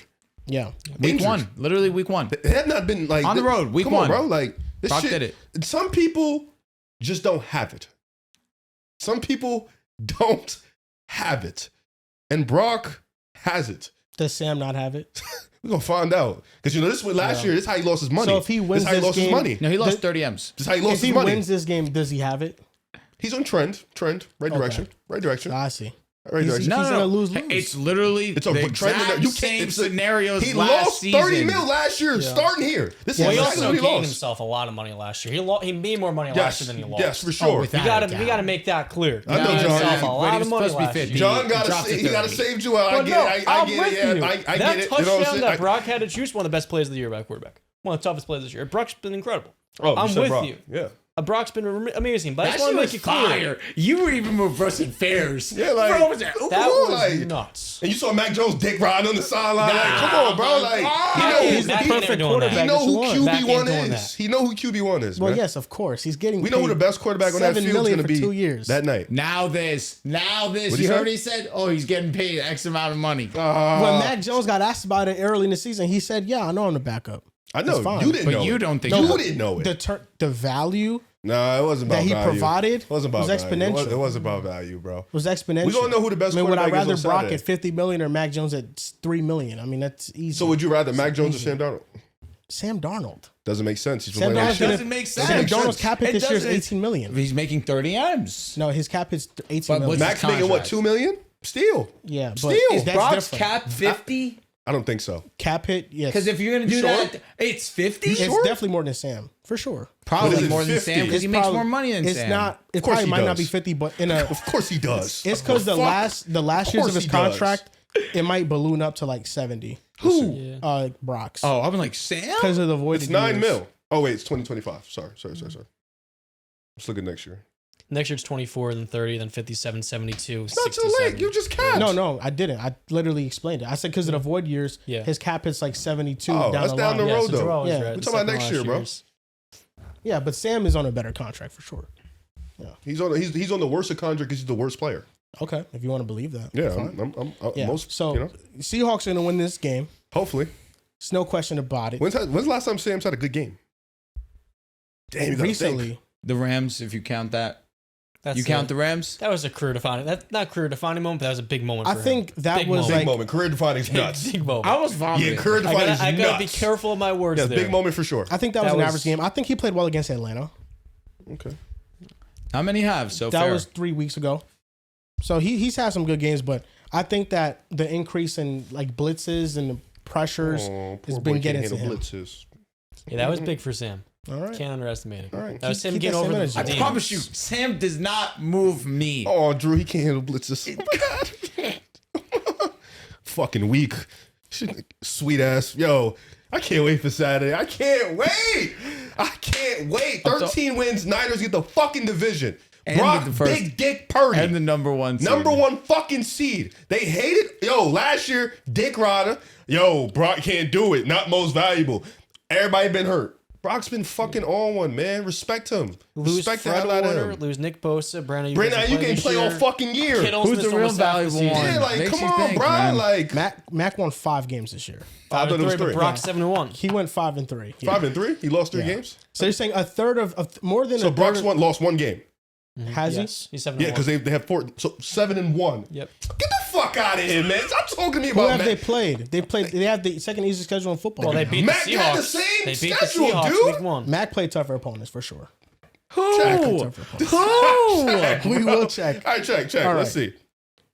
The Rams is definitely one of them. Well, Brock's about to play Seattle again. Okay.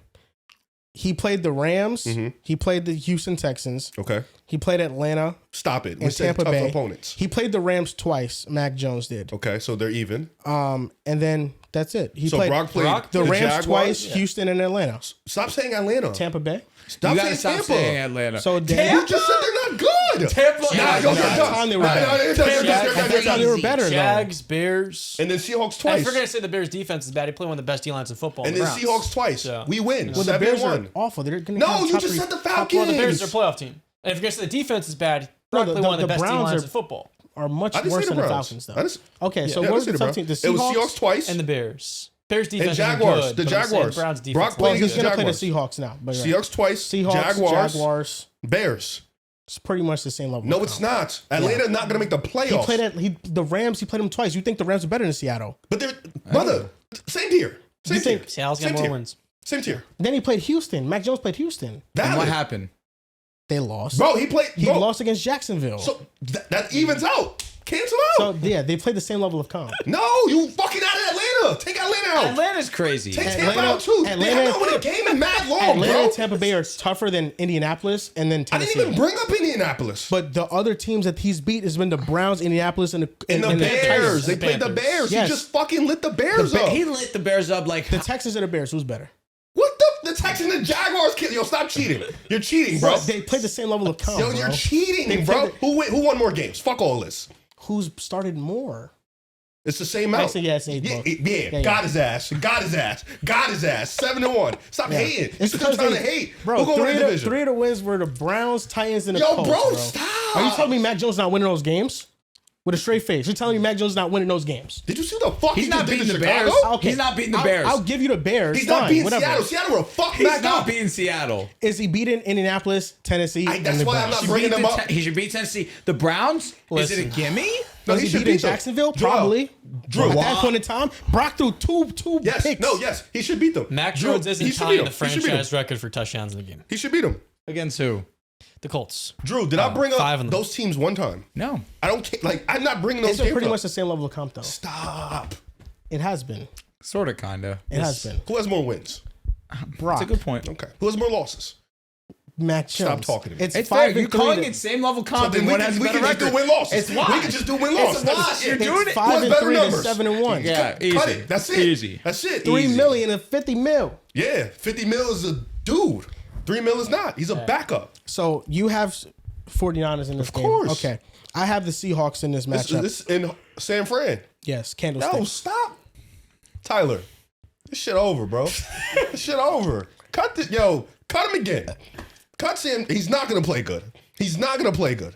I'm double down on bro. Triple down on it. He's not gonna play good. He is not. He's not. And then you're gonna go in next week. Road game. He's not gonna play Here's good. the thing.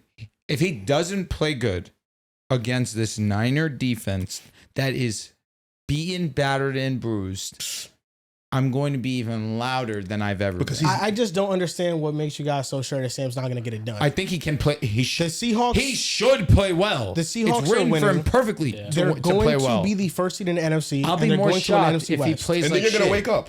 No, that's going to be the reality. And then you're gonna wake up from your Not dream. Niners It's are gonna be the best reality. defense You're in gonna the wake world. up. Sam Darnold You heard is what I going said. to win. and You he's heard gonna what I play said. well. I will be more shocked if he plays like shit. I will be. Yes, should this be. Niners defense is dead ass. Like it's not good. It's not. So, really, I don't he want should the, play well. the narrative to be. You thought he would play like shit and he played amazing. That's not I just it. know he's gonna play good until It is time to win the fucking game, and we're gonna see who the dogs come out. That's what I'm waiting for. I can't It was wait. time to win the game against the Rams, and he made the best throw of the day. Don't care. It doesn't matter to me today. Okay, it doesn't He matter. got but bailed that's what out he with did. the most Mickey Mouse 2-point conversion I ever seen in my life. What do you mean? Reading the field and going to the open man? That was all. No, That's that was fire. an amazing play. The 2-point conversion was dog shit. It was the rule. what the hell is he gonna do about it? My God, fucking Sam had a goodness. great game against Rams. I don't care about none of that. Great game. Great, like, last 5 minutes. Win the division. That was him getting over the hump. Demons came in. That's he him said, getting over the hump? What do you Finally mean? beating The the biggest Rams. shot of the game, Yeah. he made it happen. Well, now look, this is the biggest game of his life right now. bro. Again. Sure, it is. Again. Up to this point, yes. Camera shot. I mean, he hasn't and done he's gonna shit. play well. The Amazon He's gonna win Prime the game. camera shot of Yeah. Sam Darnold run the field for overtime. That's going to be something Cooper that we see in Kupp 20 catch? years. That's going to be something we see in the Wait, next what? 15 years. I That hope gif- you're ready. That GIF we'll see for a long time. I hope you're ready to see all the NFC West Seahawks win the division graphics on Sunday. On I'm Saturday night, already at actually. war with Seattle fans now. Well, yeah, yeah. they took a shot at Because you you. said it was a downgrade going from Geno to Well, Sam. we did it for a clip. They don't get that. They don't get that. I don't know, Riff. Yeah, at the moment you felt that, and I think a lot of people did too. But he's not completely wrong. It was for the clip. I called the Commanders regression. That you cooked. That was for the clip too. No, that was real. Sometimes it I felt helps. that shit. You I did. felt all that. Okay, I understand. And you know what I'm saying? It's gonna be another clip. Seattle fans, when you fucking lose on Saturday, right? Saturday. Yes. When you lose on Saturday, the same way how you were clipping me about your bum ass record, clip when Brock Purdy dot shot up and dick shot down. Clip that up. Make sure you clip this up. When Brock dick shot down and lay you out, lube you up, and give it to you, make sure you clip this. Don't forget this part. Because this is the part where Brock dicks you down. Because he's been on that one. And when he gets the number 1 seed, clip that. Make sure you get all that. Trust me. That's all I got to say. Please, San Fran. Brock, baby. Please. CMC2, pull up. Packers at the Vikings. Packers just got a Trayvon Diggs, but he's probably not going to play. He's probably going to Clayton save it Tune? for the playoffs. Clayton is starting. Yeah, Vikings. Give me the Vikings in this one too. Also taking Minnesota. Wow. You guys will need this, right? You're in, right? Yeah, we're in. We don't need it. So give me the The Vikings. seeding doesn't matter. We're going to be the 7th seed regardless. Who you play? Or the Bears or the Eagles. You could beat the Bears. We could beat both. I mean, so yo, about $1 for every time you You'd said be a this. fucking Oh my gazillionaire. god! Move on. Browns at Bengals. I'll take the Cincinnati. I'll take the Bengals. I'm taking Cincinnati. I'm going with the Bengals. Colts at Texans. Texans. Are Texans. they playing anybody? Yeah, they need to win this game to win the AFC South. Still But trying they to need win some it. things to help. They need Jags to lose. Yeah. Okay, so I got the Texans. Saints at Falcons. I'm taking the Saints. I'm No taking Chris the Olave. Falcons. I'm taking Yo, Atlanta. Yeah, we'll prayers. assume Chris Olave. I'm taking Atlanta. Prayers. Yeah, I'm going with Atlanta too. No, What are you picking everything I pick? it's just easy. There's no Chris Olave. Yeah, That's a Yeah. huge I'm difference picking the for them, Saints. yeah. Fuck it. What I gotta lose? They barely beat the This Titans. is week 18, nothing, bro. Yeah, facts. You get back in it. Titans at Jaguars. Jags. I'm going with Titans. the Jaguars. Fuck it. I need to switch up. Bold. No, not That's this too one. bold. Not this Titans. one. Riv. I learned my lesson taking Riv. the Titans early in the year. Titans. Don't do it. Not this Don't- one. Titans. Riv. Not this Not one. Jags. Thank you. But pray to fucking God. I Titans, know, I do please. want the Titans. Cam Ward, please, bro. I asked for one thing. I need this division. Cam need- Ward's been really good this year. What? Last good month. Good month. Good month. Based Can on you what? just What say number? good month? What number? My eyes. Oh, okay. Yo. Can you just say December? Yo, you know what? If you compiled a 5-minute highlight reel of his best throws, No, you would think it's Aaron John. Rodgers. Like, This is why when he said my eyes, that's Your it. move? Yes. He's going to be a star. Yes, I believe you. Cameron Ward. Cowboys at Giants. Cowboys. Is everybody playing for Dallas? Yeah, probably. Dax- yeah, they're Dax all going to playing. play. I'm going with the Cowboys. Damn, I remember when they were supposed to steal a a division. Thing is, They Cowboys tried to own the make it Giants. That's the only reason. Yeah. They own them. It was close. They had. It was some run. never close. They had a run. It was never special. close. I'm gonna It watch was actually Pickens. never I'm close. going to the game on Sunday, so hopefully I'll be able to watch Are you Pickens. Yeah. We have a Nice. scrimmage on Sunday. You're gonna be tired. Well, it's gonna. Oh shit, I'm gonna miss it then. It's really With Austin Reeves out no, for it at ends least at a 11 month, a.m. I'll be LeBron there. will go back to I'm saying his you're gonna be primary tired. playmaking role. Come on, Mama, there's no bitch. Come on, I'll be there. I'm just All saying, right. it's Next gonna be game up: cold as hell, too. Dolphins at Patriots. Patriots. I'm going with the Patriots Going to too. the Pats. Pats. I need something different. Chargers at Broncos. Going with the Broncos. Broncos. Broncos. No Herbie. The Chargers are sitting.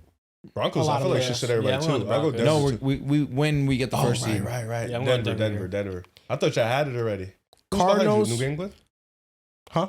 No, I'm saying who's behind them for the 1 seed. That's another one. Yo, The Patriots. You really might go for real on God. Yo, Nah. bro, I'm gonna keep it. We've been 100. so locked in this year. It's stupid. Don't stop putting him in front of me. Not you. The guy that sits here. Don't put him in front The of me. Patriots and the Jaguars are all vying for the I know. first He seed. swears he knows so much. I don't know shit. Dels, you're an idiot. Watch that. Name drop. End of the show. You're an idiot, Dels. Cardinals at the Rams. Ramley. Go on the Rams. I'm going with the Rams too. Rams. These games are so washes, bro. Commanders at Eagles. Tanner McGee. Yeah, I mean, I'm going the Eagles even with their backups playing. Yeah. If Josh Johnson's playing, I'll take the Eagles. But if Mariota plays, I can see it. Yeah. does play. Eagles, but nobody's playing. I'm taking the Commanders here. Jets at Bills. Bills. The Bills playing everybody? Josh I Allen. don't think it matters. Good. James Bills. Cook needs this X amount of yards to win the Stephon run Diggs title, also so he'll needs probably play. a good amount of stuff for like a big. Yo, if you're a gambling man, Who knows if he's going to play, though? Stephon has like I know, allegations. but I have this thing where they showed all the people that need incentives. If you're a gambling man, some of these guys are playing this weekend. So Yeah, Adam Troutman needs 5 catches. Pay the man. He's tight end on the Broncos. type shit. I got You the need help if Bills. you're banning Adam Troutman receptions. Chiefs at Raiders. I'm going with the Raiders. Yeah, I mean, Yeah, I'm also going with the I Raiders. don't know. This is tough. This is the toughest game for me to predict because Kenny Pickett versus the Chris Raiders Nelson. are trying to actively tank and get the number 1 overall Who pick. picking? But the Chiefs are legitimately garbage. They are the worst team in football without Patrick No, they're Mahomes. not. No, yes, they're they not. are. No, they're not. They They, lost got to the blown out by Titans. No, they're Saints, not. bro. Who are the worst teams in football? Titans. and then they were in a 3-point game with the Broncos. Now the Jets might be the worst. You team just in They're said not all the- the time, division game. They're not the Broncos did not look good. I think it the was, worst team in the league. Stop it! You're fucking trying to draw up a narrative for that guy on your shirt. But It's you disgusting. also were in a 1-possession game against Tennessee in the beginning of the season. Okay. It can happen. Listen, The Okay. Chiefs are dog shit. They're trash. We That's got- why you're going with the Raiders because the Chiefs suck. two former Steeler quarterbacks going head to How head in many this there? matchup. Chris Oladokin versus Kenny Pickett. I'm going Kenny Pickett. I mean, fuck, man. I don't know, man. I'm going with the Raiders. Damn. Raiders. Damn it! Should I go Chiefs? Yes. Chiefs. Ooh. I'm still gonna be down. Well, to be fair, you do have the playoffs still if you want. Yeah. No, we're cutting after this No, week. we're not. After. Yeah, I know. They're gonna get outvoted. Lions at Bears. I'm taking I'm the going with Bears. Lions. I feel like Chicago should. They want the 2 Go seed. out with so some dignity. I really do think that the Lions are going to go out some dignity. They also match up well. Chicago wants Jared the Goff 2 not seed. getting pressure. They're able to run the ball efficiently. I got And Chicago. we saw that matchup early in September. The Lions, lots of points. So, 52. Chicago.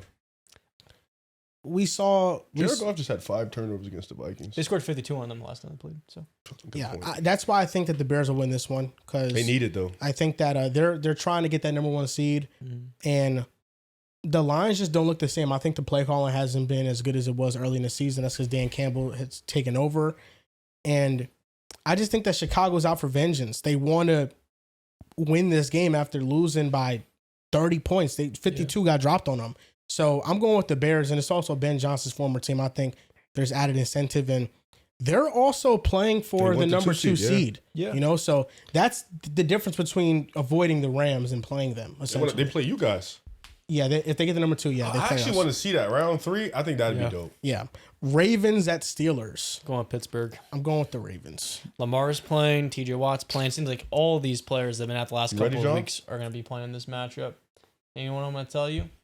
Let's go Derek Pittsburgh. Harmon. He's going to equip us to hold Derrick Henry. He won't run all over us like he did last year. So, You just said got quick Steelers. bust? I said Derek Harmon. He's going to equip us to limit Derrick Henry from running all I'm over gonna be us. honest, bro. James Pierce playing. This is week Calvin 1 of the Austin. Hay Watch. Fuck Lamar Jackson. Let's go Steelers. Oh, I don't like this. Someone's got to take the Ravens. No, he did. He did. I'm He going with did. the Ravens. Here we go. All right, cool. Top right here. This is it. I end week 18. We tie. I got Steelers. But I'm gonna also say this, bro. You could argue this is the biggest game of Lamar's career. Yes. You could argue it. This in the AFC Championship game. You could argue I'm screaming. this is the biggest game of Lamar's Regular season career. Why? Win and get in. Win and get in. Beat the This isn't Steelers. this isn't the best team you've had by any margin. How much can you This is uplift? your division opponent. Your rivals. This is the team that has fundamentally broke you. owned you. Dels. You better not fucking lose Hey. this game, This Lamar. is the message to Last year. Dels. We don't own them no more. Bitch boy, don't show up if the Lamar Jackson don't win this game, bro. Don't show up. I'm rooting against him.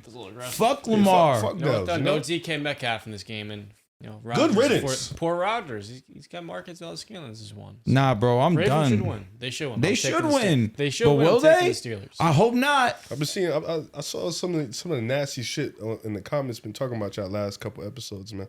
Nasty conversations. Us? Yeah. Who?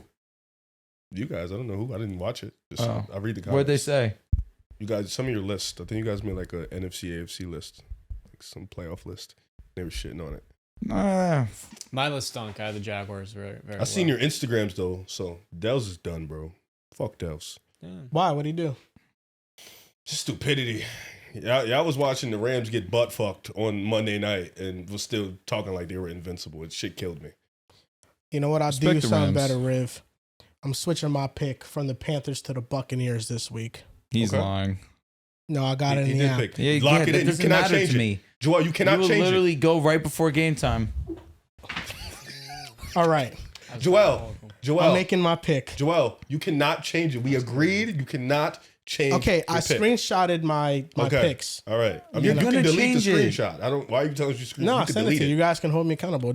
This will be my picks I don't Okay. believe you. for the week. I'm not switching. Why I did you get don't up and believe fart? you. Huh? Because I needed a fart. Why didn't you just fart? Nah, bro. Sometimes you never have your cheeks get so stuck to where skinny, you're bro. sitting. I'm super small. Sometimes you like need some like leverage All I to need get to it do out. is just like a little. John, you get me? I know what you're saying. Word. Nah, Yeah. on God. I Sometimes feel your like I'm cheeks staring are at a just, winning ticket right here. Put it in. Bucks, $10. Seahawks. Let's go. Sam Panthers. Darnold. He will not let me down. He's let you down last year. All right. He let you down in the Jets. Not this year. Not yet. No. Not yet. Not yet. Clock is ticking. Yo, it's funny because like you're gonna have one team in the playoffs this year. The Packers. Yeah. Yeah, I have none last year, yeah. You're the Chiefs. Not I my give you team. the Chiefs. No, stop it. I was a Jets fan. You were a Chiefs fan. Yo, your fucking fart smells like popcorn, bro. You smell it? Yes, bro. What the fuck, bro? Damn. Yeah. Popcorn don't smell bad. No, it's just like why? Let me get a waft of that. Huh? So who would you as a Packers fan? Who would you want to see? Who do you want to see? The Bears. You want to see the Bears In the first round, yeah. round 3? I just feel like we should have beat them both times already. Okay. But it's cool. It actually makes me feel better that we lost one. So next game, Because you can't win 3 in a row against a team. It's not. It's foreign for you guys. You need a lot of things It's going your difficult. way. You need maybe the field conditions to John, go your it's way. difficult. You need the refereeing to go your way. You need 3 different you need locations, player Drew. error. 3 different areas for it to go your way. You Like, need Packers drops to drops be a part for of sure. the game. Yeah, you need a lot of yeah. variety I for feel that you. to happen, and even still to be a one-score victory. John, if a team No. beats you overseas at your crib and their crib, what would you say? They're just better than you. It's just nothing that can, but that's crazy. not even the Packers' biggest like kryptonite. The 49ers are. That's actually a decent Yeah, I point. mean, they always They're beat you guys in the both- playoffs. It Yeah, sounds the- like you have they're multiple both. kryptonites. The 49ers own Maybe you guys the just need to get Packers. better. Oh, my God. We're injured. It's That's why we always got something. Trayvon Diggs. He's ass. He played with Xavier McKinney. He did. And Micah told him that he could stay at his house. You know, he could even borrow one of boys. his car. That family's been going through a lot this week. Yeah. Jordan Love, he's having a baby on the way. He wants to show out. So I feel Congratulations, Jordan Love, twin. like, shout out to Jordan Love. But yeah, it's a big week. Well, next week is a big week. I think there's still a chance we can make a run. So And do what? Well, I've Win the just Super Bowl. become a hardcore Jordan Love hater for the rest of my life. So I hope that he plays against Philadelphia round 1, lays an egg. I hope that he plays up against Chicago, and I never thought I'd say this. Hope. I'm rooting for Chicago. Brother, you don't have to hope for that to happen. you don't, bro. Come on. When has he ever played great against us? Actually, great Never. question. Like, never. It never happens. it actually bodes well for the Packers if they play the Bears in the first round because that means the first round match would be the Rams and the Eagles. I want And that. we know who gets eliminated in that Who? scenario. Who? You know who. No, I do, but who? No, I know who. Who? Drew knows who. I know who. John knows who. Who? We all know who's getting eliminated in that scenario. The team that has never beat us?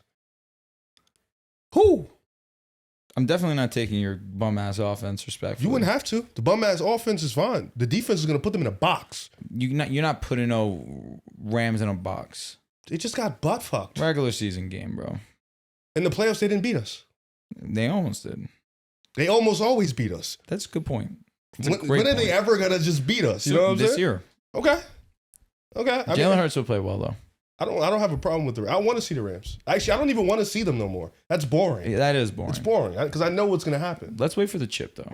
What, for me, us and Rams? Yeah. No, because if we beat them in round 1, we have nothing to worry about.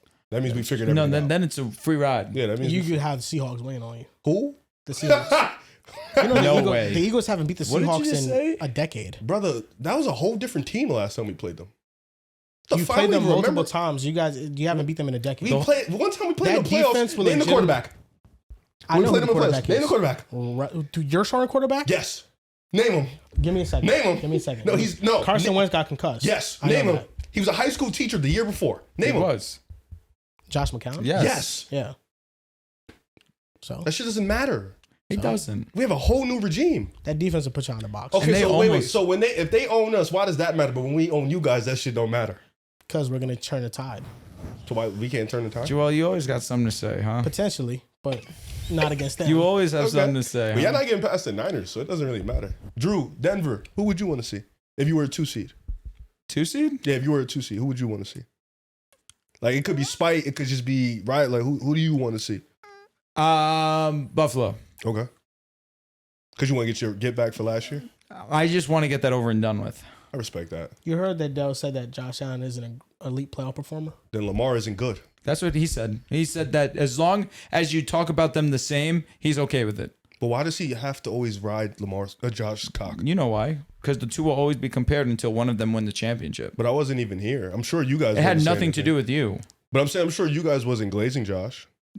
They kind of I were. kind of was. Who was number 1? Well, the Mahomes. Well, he's not in it. So No, but we're just saying like No, Dell just Had out of nothing to do- nowhere said that why do we talk about Josh Allen like he's elite in the playoffs? Yeah. He hasn't been that since 2021. how many quarterbacks has been elite in 22. the playoffs? And he said Stafford hurts Mahomes. That's it. Hurts hasn't been elite in the playoffs. Yeah, Well, I in agree the with big you. moments he And has. Yes, the those Super two Bowls. Super Bowls have like changed the But like the entire other perception. 8 games, Yes. it's been all right. Well, against the Giants, not objectively, counting. They he was, didn't have to do it. exactly. But that's unfair to him. But against Because the Rams, against he the wasn't that good. It's the Packers. Agreed. He was, A Packers Commanders, he was game good. manager. Packers, he wasn't good. Agreed. Yeah, it's Bucks been wasn't good. bad. Like, I Niners, was- nobody talks about because it was unfair because Brock Purdy's arm fell apart in the Like, first dude, play. I was looking at Hurts has more bad games than Josh, and Josh has played more playoff games. his game against Denver. I mean, Josh Allen was amazing. Maybe we don't In the count that second because it's a half. wild The Steeler card. game, he but was the absurd. Broncos had a top 3 defense last year. In the second half, he went stoop. Yeah. But I mean- his numbers never are bad though. He I always guess 'cause- finishes with 270 plus and 3. I guess because last year Josh Not was more of a always. game manager. Well, just so- once. That was Baltimore, but the Chiefs twice. He basically did that. These last 2 matchups against If them. you want to say he's like, I get the elite part. He's been a game manager in the Well, the playoffs. last 2 times against the Chiefs, I wouldn't say that. He was good. He was all The right. game that Chris Jones happened, he wasn't great. He was okay. He really wasn't. The first time they played him, he was good. He had, I think, 220 passing yards and 70 rushing yards and 3 touchdowns in that game. So Passer rating was under 90. it was because his touchdowns were on the ground. Did we forget Stephon Diggs dropped the most beautiful deep ball in the world? It's one of the best passes That could have not to changed be the completed. entire game? Yeah. Like, if he catches that ball, fuck everything else. If he catches that pass, probably takes it for a touchdown. Or they probably score on that drive. Like, I mean, At we minimum, all they're know in this field though. goal Like range. with Josh, you don't question him in the playoffs. I don't. You question Lamar in the playoffs. I don't even Well, question Lamar for real. Lamar's last playoff game was objectively a good one. It was. Yes, but there's more question. Like if you had to pick between one, who do you trust more? It's a pretty easy. I think we just answer. got bigger dudes to question than them two. honestly. Easily. It's just Dells has a Josh Allen hate agenda. I mean, that's fair. He didn't. I'm sure he's probably going to dick ride Drake May and Justin Herbert and not question those guys. Oh, without a doubt. Yeah, that's kind of weird, but I get it. Herbert lays a dud again. There's no way. I feel like he No, they'll find a way because he doesn't have an offensive line. But then when he plays like Superman, oh my god, you know. I mean, he Kinda broke how it his goes, though. fucking hand and did No, that. he's been cooking. So he said Hurts. Well Who is it? Hurts, Mahomes, but he's not in it. And who else? Stafford. Stafford. Stafford That's is sound. valid. Stafford is. I think it should just be Stafford. I'm gonna be honest. It's just Mahomes and Stafford over Allen if we're talking about playoffs. Yeah, Hurts It's over just Josh is Hurts nuts, is bro. I'm definitely sorry. I mean, you Josh, definitely yeah. have to take into account the offense situation that both play with. Like I don't the even receivers care that about it. Josh It's just has like- is not even close. Yeah. Like it's just objectively speaking, like I mean, these last 2 years now. yeah, but Hurts that's doesn't have to when do much until the wanna Super be- Bowl. Allen has like went into game manager mode. I mean, 'Cause he's last active. year, that was it. Last 2 seasons, I would say. No, well, Well, the year before that, he still had Diggs. Yeah. That was a good year. And James Cook. He was good in the playoffs that year. That's why, I think I would just say last year was the first time he was a game manager. he didn't have the real horses outside of James Cook, of course. And best offense. James Cook was their best offensive player against the Chiefs. it's convenient to overlook Jalen Hurts' bad games because the team still ends up winning. I just think Hurts doesn't, in the first couple rounds, doesn't have to do a ton. Yeah. So it's like, for you to be an elite playoff performer, more often than not, you have to have a ton of elite games. Mahomes has, if he plays 4 games in the playoffs, probably 2 or 3 of them are elite. And he doesn't probably have a bad playoff There's a reason game. why nobody has Mahomes in these conversations. Yeah, for sure. I think Hurts, if you want to call him elite in the biggest moments, I think that's fair to say. That's easy. But to just say outright elite playoff performer when sometimes he doesn't have to do anything and other times he does plays bad. I think it's... I mean, the only time he hasn't had to do anything was Giants. Against... Giants and no, Niners. Giants and no, San you Fran. cannot say the Giants because he did his job. No, we beat them by 40. What I say was he didn't have to do anything. I immediately think about Green Bay. I immediately think about the Rams. No, Green Bay, he just played bad. That's what I'm saying. Yeah. He didn't have to do anything and he passed the test. When I'm saying doesn't have to do anything, I mean like it's a walk in the park game. Okay, Like because Tanner the McKee comp. could play and they could win.